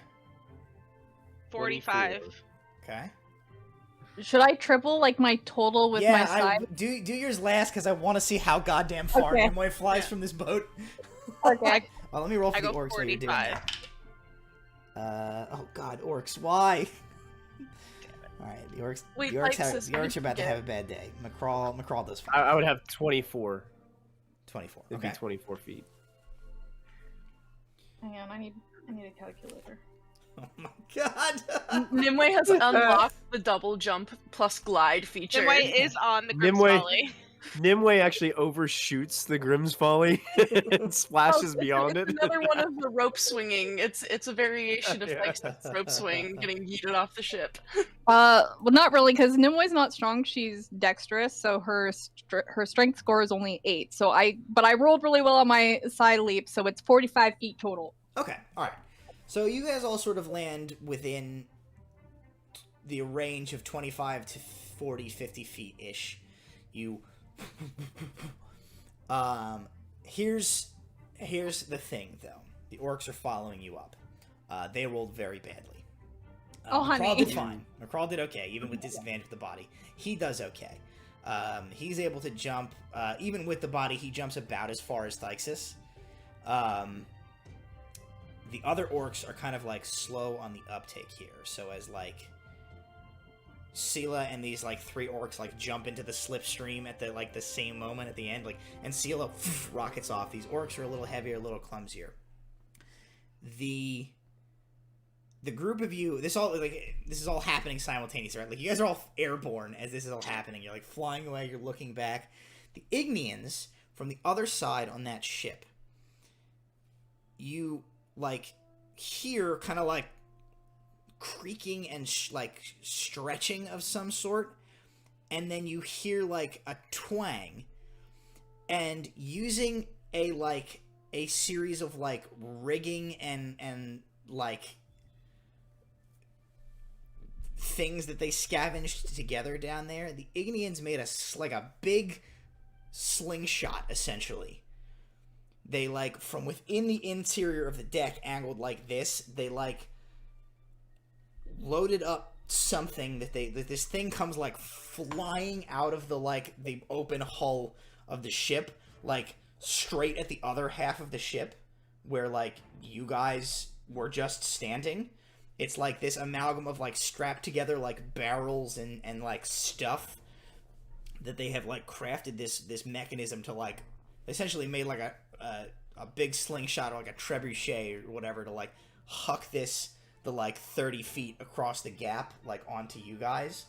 But as you guys like disappear, the orcs are like the last ones to make it. So the orcs are like gonna be basically in the like the blast radius of this, where the rest of you like get to the outskirts.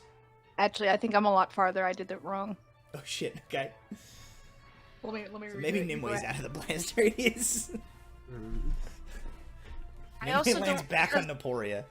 The thing originates from me, so I don't think I can. Like, if I were to try to jump in it, it just keeps going with me. So I probably have to just I'm jump sort in of the water envisioning and, like, this. swim over. Yeah, I'm sort of envisioning like you and the three orcs like together make your leap, but like yours is just way better, right? So you go out and the orcs are like they kind of like fall behind. So you sort of like go out and 3 times the distance, right? what's that? 3 times You whatever said- your jump was. Yeah, so your strength score is 8, so that means the base is 24, and then what does your Oh, side do? it's 78 total, 78 feet. Holy shit. Yeah. Okay, so Nimue, you are going to be. We're going to say you're safely out of the range Oh. here. This thing comes hurtling. Nimue, you like. What's going on back there? The rest of you are like jumping, leaping, flying from this ship. The orcs kind of like 3 of the orcs sort of like fall behind Sela as Sela jumps out. This Zekamado lives! Man, that's a t-shirt if I've ever heard one. That's a t-shirt I want. Commodore, the Commodore lives. Hang on, I'm just writing that down. Commodore lives. This projectile, this makeshift like projectile, hits the other half of the ship, and explodes. So the orcs are going to take full damage from this as they are caught within its, within its grips here. Tila got out of the range. Sela, Yeah. Nimue is fully out of the range.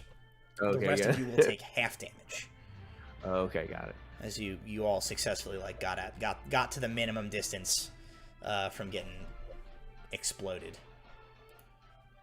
I'm Again. just pulling up these stats for Fireball here, as this is effectively a Fireball spell. Uh-oh. Okay. Alright, so here comes 8d6 fire damage. Uh-oh. Nimue, you take none. The Commodore might not live any longer. Nimue, Oh, no. you take none. Sela and the rest of the gang will take half. The orcs are going to take full.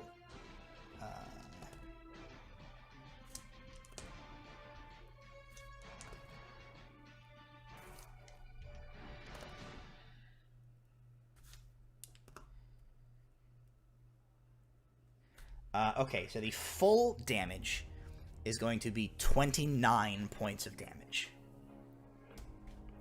So those orcs are... Hang on. As we check orc stats.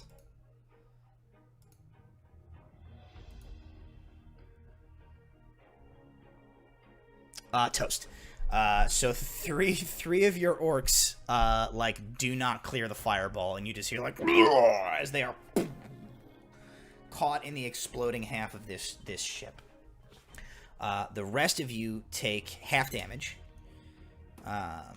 and plummet into the water out in the harbor. Nimue, having taken none damage, you kind of have the furthest view from this as you come back up from the water. The fireball blows up the front half of the ship, or the back half of the ship first. Okay. The fire blooms catches to the front half of the ship, and a moment later, the front half of the ship explodes. Oh shit. As Kamikaze this. as like whatever other explosives and things were in the front half of that ship also goes up. So the two halves of the ship just go like.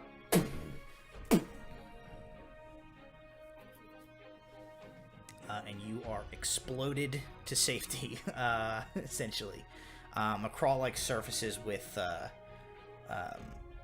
Thorn's body like thrown over one shoulder. He's like treading water, and he looks back to see that like his two other orcs did not come with him. And he just sort of like.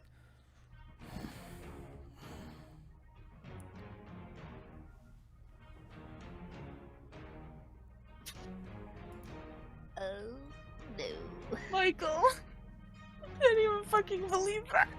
How are What? you? Oh my god. Thank I'm God at- I I'm thought at- his- I'm at 2. I'm hanging tough. I'm here. Oh my Also, god. chat, thank you for the player inspiration, chat. I'm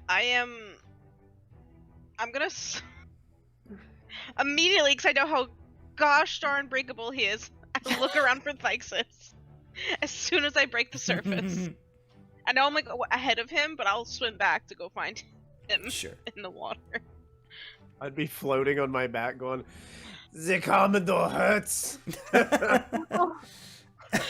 I'm you know what? I'm just going to full.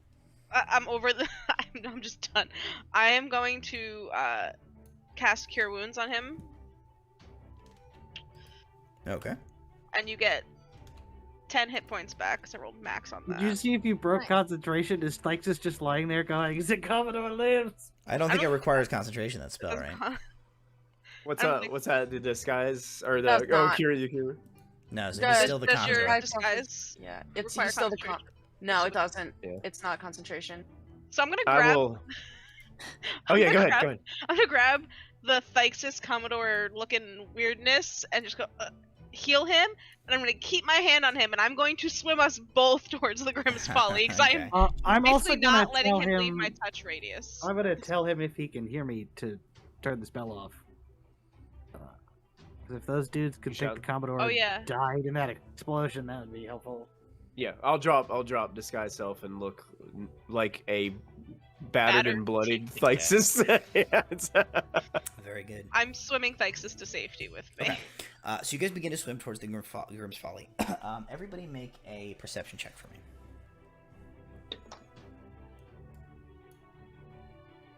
12. 16. 15. 19. 4. Oh, jeez. Nice. Okay. Thyxus has water in his ears and his Yeah, eyes. Thyxus is He's directly really hurt. staring And up at his the- Yes, open- Thyxus, We're you're like just water and blood. You're staring up. The storm, which had been sort of like brewing this whole time, begins to break in full force above you. Like the rain really starts to come down. Does this storm, the time that it's taken for it to like gather and do all this, does that seem natural? Yeah. This has Okay, been it's like not, like, brewing conjured. basically all day. No, you guys like Okay. sailed into this today, and it's been like steadily building over the course of like the couple of hours that you guys were on the island, and now it's really like it's sort of like the main front of it has hit you. With those various perception checks, it was Sela had the 19. Sela, with your 19, you are the first to spot as you guys begin to like sail towards the Grimm's Folly. Around the would be western side of the little island, the Don't Try Us appears, comes, sailing, making an intercept course for you guys. You see the 4 orcs,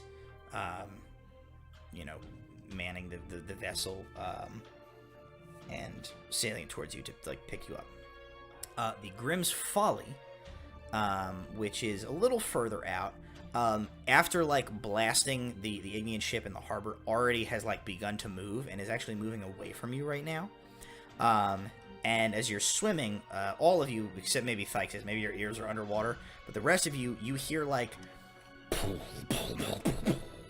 You hear the Grimm's Folly's cannons fire again. And a moment later, you hear return fire from another ship. There is still, you will remember, a multi-ship battle situation happening right now. Sela, you are able to tell with that perception check of yours that the Grimm's Folly is currently engaged in combat with another Ignian ship. The Shrike is on the far side of them, making a loop, coming around, trying to get around and cut off the ship from the other side. You catch sight that the Shrike appears to be in pretty rough condition. You see signs of a fire that broke out on the deck and part of the sails that has been extinguished, but there's scorch marks on a burned piece of their deck. You see the pale unpainted wooden splintered scars of cannon impacts on the sides of both ships. The Ignian ship that they are fighting looks pretty worse for wear, but it is still in the process of trying to fight both pirate ships on either side. You also see that to the west, the ships that you would be able to identify as the Arrowhead, captained by the half-orc captain, Captain Vito Ridley, and the Spinning Leaf, Captain Dash-Through-Rain's vessel, are currently hightailing it to the northeast, away from this situation, leading 5 pursuing Ignian ships away from you guys and the opposite direction of Glazow. I guess Nimue wouldn't, or Sela wouldn't have that information as you were not present for the conversation, but for the guys who were part of that that chat, and for us the omniscient viewer, that was the plan, was get in a fight and then draw them off and then run. So Dash Through Rain and Vita Ridley seem to be doing that. The Shrike and the Grimm's Folly are still kicking. They seem to be holding out to try and get you guys and Thorn. None of you see Sea Dog Barton's vessel, the Gilia, anywhere. It just doesn't appear to be anywhere in the field of battle that you are able to see from here. Then I will tell my party, the Shrike looks worse for wear, but is fighting with the Grimm's Folly, but the other captains are leaving with several Ignian ships in tow. Do we need to get to the Grimm's Folly fast? How far are we right now?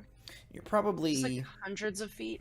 Yeah, you're probably maybe 100 or 200 feet from the Grimm's Folly, but it is moving away from you, so it is getting further as minutes pass. The Don't Try Me is getting closer to you. I think that'll reach you in a minute or two. Turn and start. Since I already have a head start, I'm just gonna beeline it for the Don't Try Us. Okay. Because I can water walk us. I can water walk us regardless. I water walk us. Sure. I water walk us so that the armor people and also 2 HP Thixus is not bleeding out into the ocean and attracting sharks. So you guys are able to kind of climb unsteadily upon the the very rough terrain. The ocean is going like this as the storm kicks up, but you are you are able to kind of stand atop it. You're heading for what ship? The Don't Try Us or the Grimm's Folly? Yeah. Okay. So you guys, just 6 Jesuses, the 5 of you and Mokral, just T-1000 running across the surface of the water. Is Frederick with us, or is he dead? What's that? The Frederick guy we were supposed to save, is he dead? Oh yeah, sorry, Frederick is here too. Yes. Okay. And you I can hit 10 people, right? Up to 10 willing creatures I can see within 30 feet of me. So there is 10 people then. the 5 of you and McCrawl, and then Frederick and 4 of his sailors. That's who survived. Just Nice. coincidentally, exactly enough people that Celia can water walk, and we don't make this piece of narrative element any more irritating. We Then, leave Bob in the water, and we're just like, Aw. bye, bitch. We all hated you anyway. For Bob. Yeah. So you guys and Frederick and his surviving sailors beeline it. Everybody like piles into the Don't Try Us.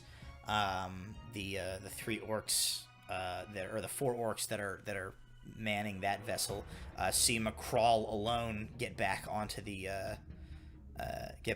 ship, and like just sort of they all kind of like exchange a glance, but no words or anything are exchanged between them. They just like immediately turn back to the business at hand. Is my adopted son here? Yes, he is in fact like he was the one helming the Don't Try Us to bring it to you guys. Taking initiative. Good for Yeah, you, buddy. Gugnock, he like sees you guys, get on. He relinquishes the wheel of the ship to whoever wants to take it as soon as you guys get aboard. Probably Murderbeard, I guess. Okay. It's the most qualified. Yeah. If it's not me, I think Nimue would actually ask Murderbeard to do it because he's Okay, more. yeah, that's fine. So the next bit of this is going to be up to you guys. So you are on the Don't Try Us, right? You can easily catch the Grimm's Folly from here with the Don't Try Us if you like to. The Don't Try Us is a faster ship. It's specifically, that's its whole shtick. It's not very strong, but it is fast. So you can definitely catch the Grimm's Folly and get back to the Grimm's Folly. You do have some armaments on the Don't Try Us. The Don't Try Us has been pretty badly damaged already. Yeah. If you guys pull up your ship spreadsheet, you can kind of Yeah, see she's where you're hurting. at. I'm loading that up myself at the moment. 89 of 150. But you do have the Dragon's Breath cannon on board, which you have some ammunition left for. I think you've only fired it once. So what's your plan here? The theater of battle is thus: you guys are the closest to the island. The Grimm's Folly is between you and a damaged Ignian warship. On the far side of them is the Shrike. They are basically the 2 ships are basically like they're just doing this. They're just trying to basically sail circles around this Ignian ship, keeping the ship from being able to fully broadside or focus on one of them as they just continue to fire in at it. You see the 2 pirate ships sailing off, leading Ignian vessels in that direction. As you get onto the Don't Try Us, you see that there are 2 other Ignian vessels far enough to the west as to not to be an immediate concern for you, but they are fighting. Now you are able to see where the Gilead is. They are to the west, also trying to enact this get out of here. But they are being overtaken, and they seem to be in a bad spot right now. These 2 ships are bearing down on them. The Gilead has clearly taken some damage. You see, not their main mast, but one of their the masts on the ship has cracked, so half of their sails are hanging to the side. They are let's call it 1,000 feet from you guys, via ship distance stuff. Trying like the others to sail away and lead these ships off, but it is not going as well for them. So that is sort of that's the theater of battle as it has been laid out. What is it that you guys would like to do?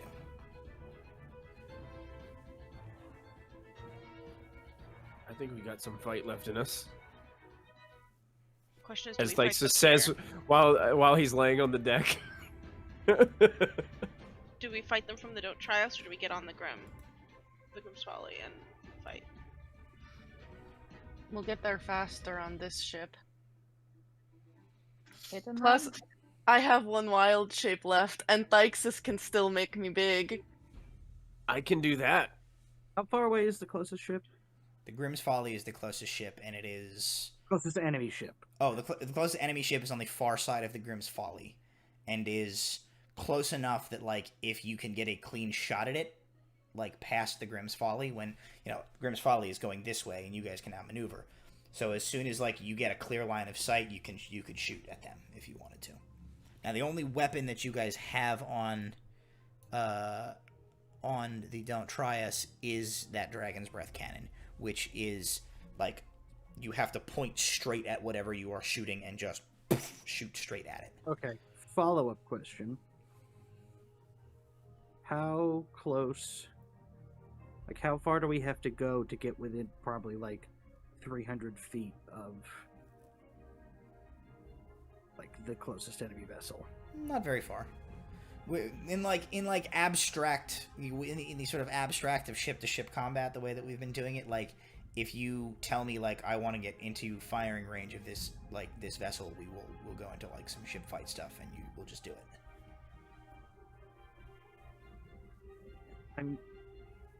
Would like to go into firing range, but not ship firing range. Okay. Wait, what do you mean? Basically, I just need to get in within 300 feet of the ship to attempt. Which ship, though? The enemy ship. Whatever the closest enemy ship is. You are able to do that. You are at the helm of the Don't Try Us, so that is fully within your control.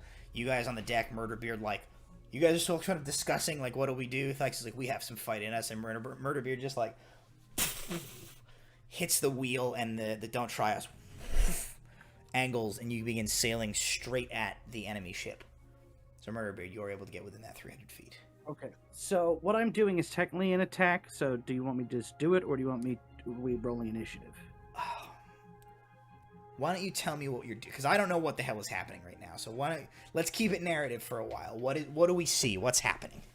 Okay. As we sort of roll up,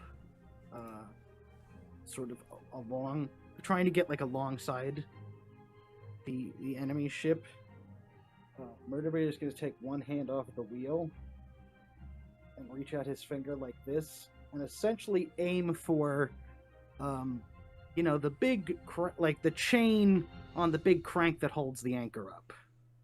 Okay, so Sea of Thieves style, there's a big fucking wheel in the middle of the ship. Yeah. Okay, sure. Okay, so you guys, like, Murderbeard angles you right at the ship, and at the last moment, he drifts the whip.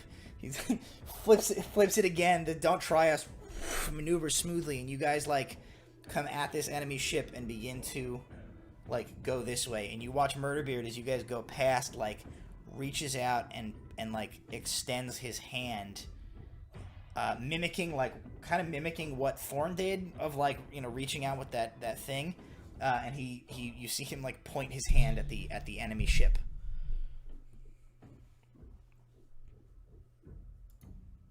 Now I think I know what you're doing. So now make an attack roll. Okay. This is...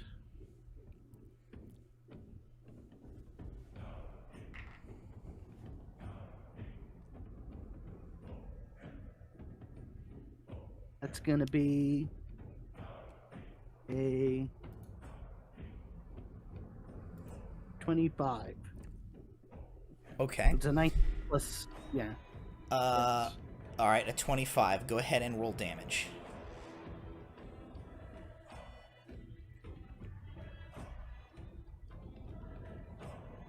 Max damage, 13 points of damage. Okay. What is... Paint the word picture for us. What does everybody see as this action takes place?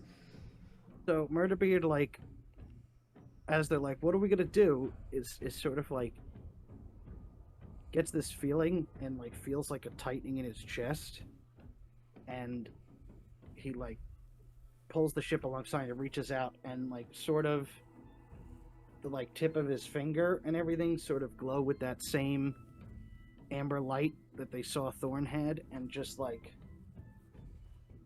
a like charged shot like fires at the chain of this thing. Okay, so you guys, in my mind, he like reached into his beard, came back out with his finger gun. Murderbeard pulls his hand out, and he like he like cocks his thumb, and you hear like as he moves his thumb, you hear like a mechanical like, and then as he like pulls in his middle finger and drops his thumb, that orangey ruddy like deep sea thermal vent glow like travels up the length of his forearm and coalesces in his like finger, and that same noise that you heard from those things that Thorn had, that like pow goes off, and like a huge plume of smoke comes out of the top of Murderbeard's hand, and this just like explosion goes off, and from the deck of the ship, like 300 feet off, you hear and you watch as the fucking anchor just drops off the side of the ship, and a moment later it like catches something. So this ship, in like full maneuvers, the anchor hits something, and like rips a huge chunk out of the front of this ship, and the ship goes like and the tail begins to like swing. They're not sunk, but they're like very badly damaged. Their anchor like rips a huge chunk of the hull and just like goes off, and you see the chain like snakes into the water. Their momentum is totally arrested, and they are like like spinning out at an angle, to which you immediately, as you guys are looking, you immediately see the Grimm's Folly and the Shrike like in their circling. They immediately like adjust course and begin like turning this way, essentially lining up like the broadsides of both ships on either side of this Ignian vessel, which has now like come to basically a complete stop. And Murderbeard, as you like do this and like pull your hand back, and your hand comes like out of the like the cloud of smoke that came out of it, you find that you are now holding in your hand that rod, that device that Thorn had, and the finger that you like pulled in has pulled in the trigger. What do you guys do now? If that, I'll be like, well, that was an idea I had. What do you guys want to do now? What the I think we should discuss that later. Maybe now we go and try to help the Gilia. Yeah, let's do that. Rowan's just staring at Murderbeard like, what the Huh? Okay, so you guys are gonna like veer away from this Yeah, fight and go help the Gilia? He's driving. Okay. So I you was guys, just trying to disable somebody on the way there. So you're able to do that. You steer away. You begin to chase after the Gilia, and from like behind, as you guys begin to sail away, you just like both the Grimm's Folly and the Shrike just like unload all broadside cannons into this Ignian ship, and you see it begin to like list real hard to one side and start to sink.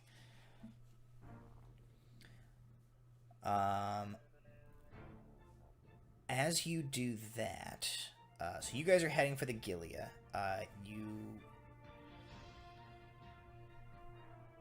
was gonna say. So both ships are then going to turn and begin to follow you, because the Grimm's Folly is obviously coming after you.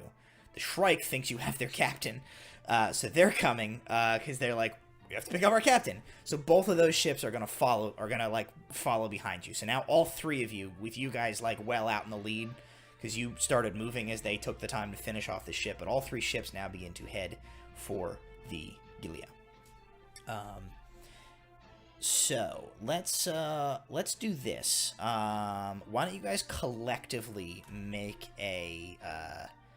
I think we established a few weeks ago that we were creating a role called Boat Stuff, where it was you could roll a d20 with whatever you felt the relevant skill, your relevant skill like modifier for like however you were helping with the boat stuff.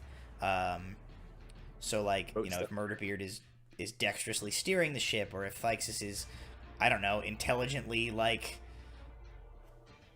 tying knots and doing things. If Rowan He's is doing physics for shooting things. right, yeah. If Rowan is, you know, strongly pulling the sails and things like that. Loading the dragon breath. It's fine.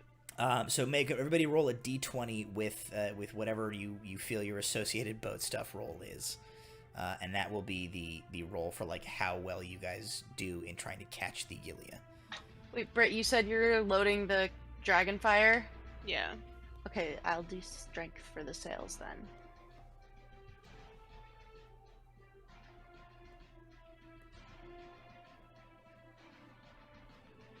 Dirty 20 for a strength check Okay. to do the sails, the ropies. 17 for loading All right. the dragon's breath.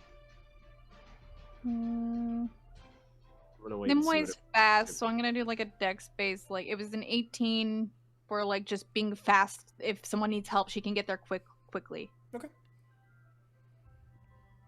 Fast reaction times. What was Phyxis and Murderbeard's? Oh, I rolled and then didn't look at it. What was the ship's run? I don't have the sheet up.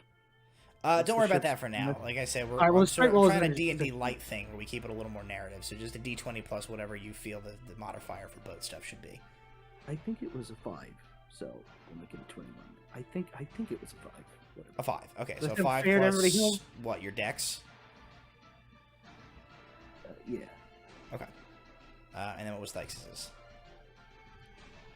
I guess Phyxis would use his intelligence to try to help with navigation to like pinpoint like the direction and where the ships are traveling, the quickest point, and trying to cut them off. I guess. Yeah. Where they're going. So I rolled an 18 plus 3, so 21. Okay. All right. So as a group check, collectively pretty dang high. Murderbeard was more than balanced out by the high rolls of the rest of the group. So the way that this plays out is that in the Don't Try Us, you are able to outstrip both the Grimm's Folly and the Shrike as they finish off their battle with that Ignian vessel and begin to come after you guys. The Gilia, as you guys begin to make this approach, seems to have noticed that like backup is coming, so they have altered the course of their flight to continue to like move and try and keep away from these Ignian ships, but they are now beginning this kind of like elongated arc in this like elliptic to come back and essentially set you guys up so that you basically run like a screenplay where like you're able to come between them and the pursuing Ignian ships. So we will say, since you guys rolled so well, we'll give you essentially a surprise round against those two Ignian ships who are like chasing the Gilia, as you guys come like in your little ship come like pew, zipping into firing range. So you can like do one action's worth of something if you want before they like will respond to you. How close are we exactly to this enemy ship? Whatever the range of the dragon fire cannon is, you guys are like, you get in range for cannons. Oh, I gotta look at that. Hold on. You're probably not in like people spell range just yet, Okay, yeah, but you are in NBM like then. ship to ship weapon range. Probably next turn, if using magic is a thing you guys want to do, you can tell me like we want to continue to get closer. Yeah, Seal, if you want me to get closer, I'll get as close as you want. I mean, I think we should get closer. I think we should also get closer. I think we should get It's closer. like a conversation where everybody's like, should we get closer? Or we should get Not closer. close Everybody's like, get closer! I'm just so then you know what? Murderbeard like takes the emergency brake off. Hold on, be prepared for me to shift into maximum overdrive. Get the nitro. I'll tell Phyxis. I know you only have a minute, so wait until we're very close. And I'm going to use my wild shape with this bonus action to turn into a. Oh no! Wait, it's huge. I'm not gonna weigh down our own ship with a big Yeah. boy. Never Okay, mind. right. I know. All right. I think I figured out what you guys are going for. So here's how we're gonna play this out. You guys use you're neglecting to fire your cannons. You're not drawing attention to yourself. They are focused on the Gilia. The Gilia is like turned around, and the two ships are taking pot shots at each other. From behind you guys, the Grimm's Folly and the Shrike move in unison to loop. As you guys are coming this way, they begin to come like this to come around. They are going to try and protect the Gilia, and they are going to engage with the leading ship, leaving you guys free as you kind of have as the smallest ship in the theater of battle right now. Everybody's kind of ignoring you, leaving you guys free to maneuver and get to like the trailing ship without being nobody paying you any money. Maybe at one point, like, someone takes like a perfunctory pot shot at you with a cannon, fires like way wide. But other than that, like, the larger ships seem to be much more concerned with each other as you guys make this approach. So the Gilia continues to get like hammered by this leading ship. They are in bad condition. You can tell from like the state of them. Like, you see a fire on the deck. They're like, the ship is like way too low in the water. Like, they're definitely taking on water right now. They're still afloat. But things are not going well for them, and like, just as things are getting like dire, the Grimm's Folly and the Shrike like engage. The Grimm's Folly, being the beefier of the ship, basically just like body blocks, just sails itself in front of the Gilia so that it can't get shot anymore. And you guys see like there's like a crash of lightning from the storm ahead, and you see like the glint of are they a copper or a bronze dragonborn? I think they're a copper dragonborn. Apora Dazan. You see the glint of scales in whatever color Apora Dazan is at the helm of the Grimm's Folly, just like driving it into, like, steering it directly into hell between these two ships. Does that sound right to everybody else? I feel like they're green. They're brass. They're brass. Brass. I knew they were a metallic one, that I knew. So you see the sort of the coppery brass color of Apora Dazan at the helm, and this crack of lightning as the Grimm's Folly sails in between the Gilia and its pursuing ship, and the roar of the cannons go off. They're not at an ideal angle as the enemy ship is coming straight at them, but at least one of the cannonballs you hear crack and hit the front of the enemy vessel. The Shrike continues to loop around and make for a pass to take a shot at the rudder in the back of the ship.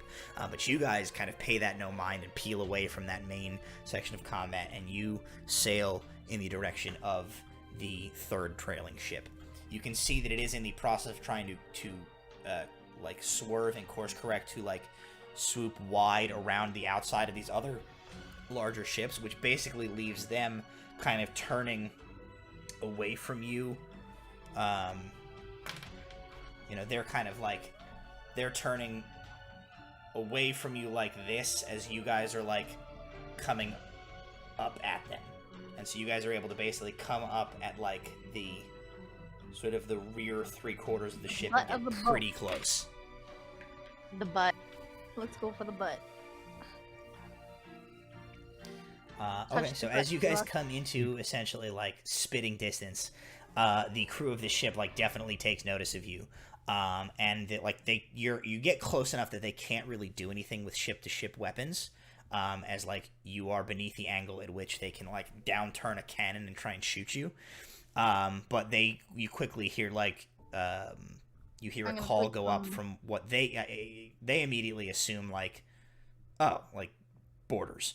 So you hear a call goes up boarders, and a bunch of running around goes on, and a bunch of guys begin to pile along the railing closest to where you guys bows and arrows and crossbows coming up. Yeah, I'm gonna give Sela cover and start taking long shots at them to give Sela and Thykes time to do what they're gonna do. Okay. Hold my shield directly above Thykes' head. Yeah.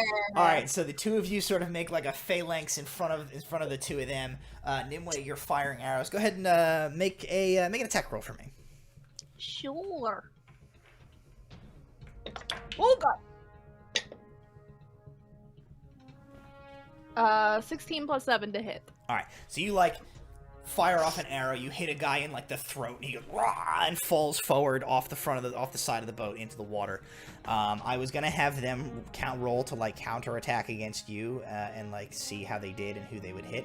But they rolled a pair of 3s, so like they fire back, but like just arrows go splashing into the hit. It's a natural water. 17. Okay. Go.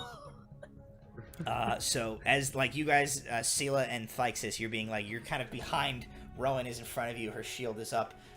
Nimue is standing beside her. You just hear the twang of her bowstring as she continues to loose arrows. And you guys are like hunkered down on the deck of the Don't Try Us. Wait until I am just barely in range in the water. And then I'm gonna turn into a giant constrictor snake.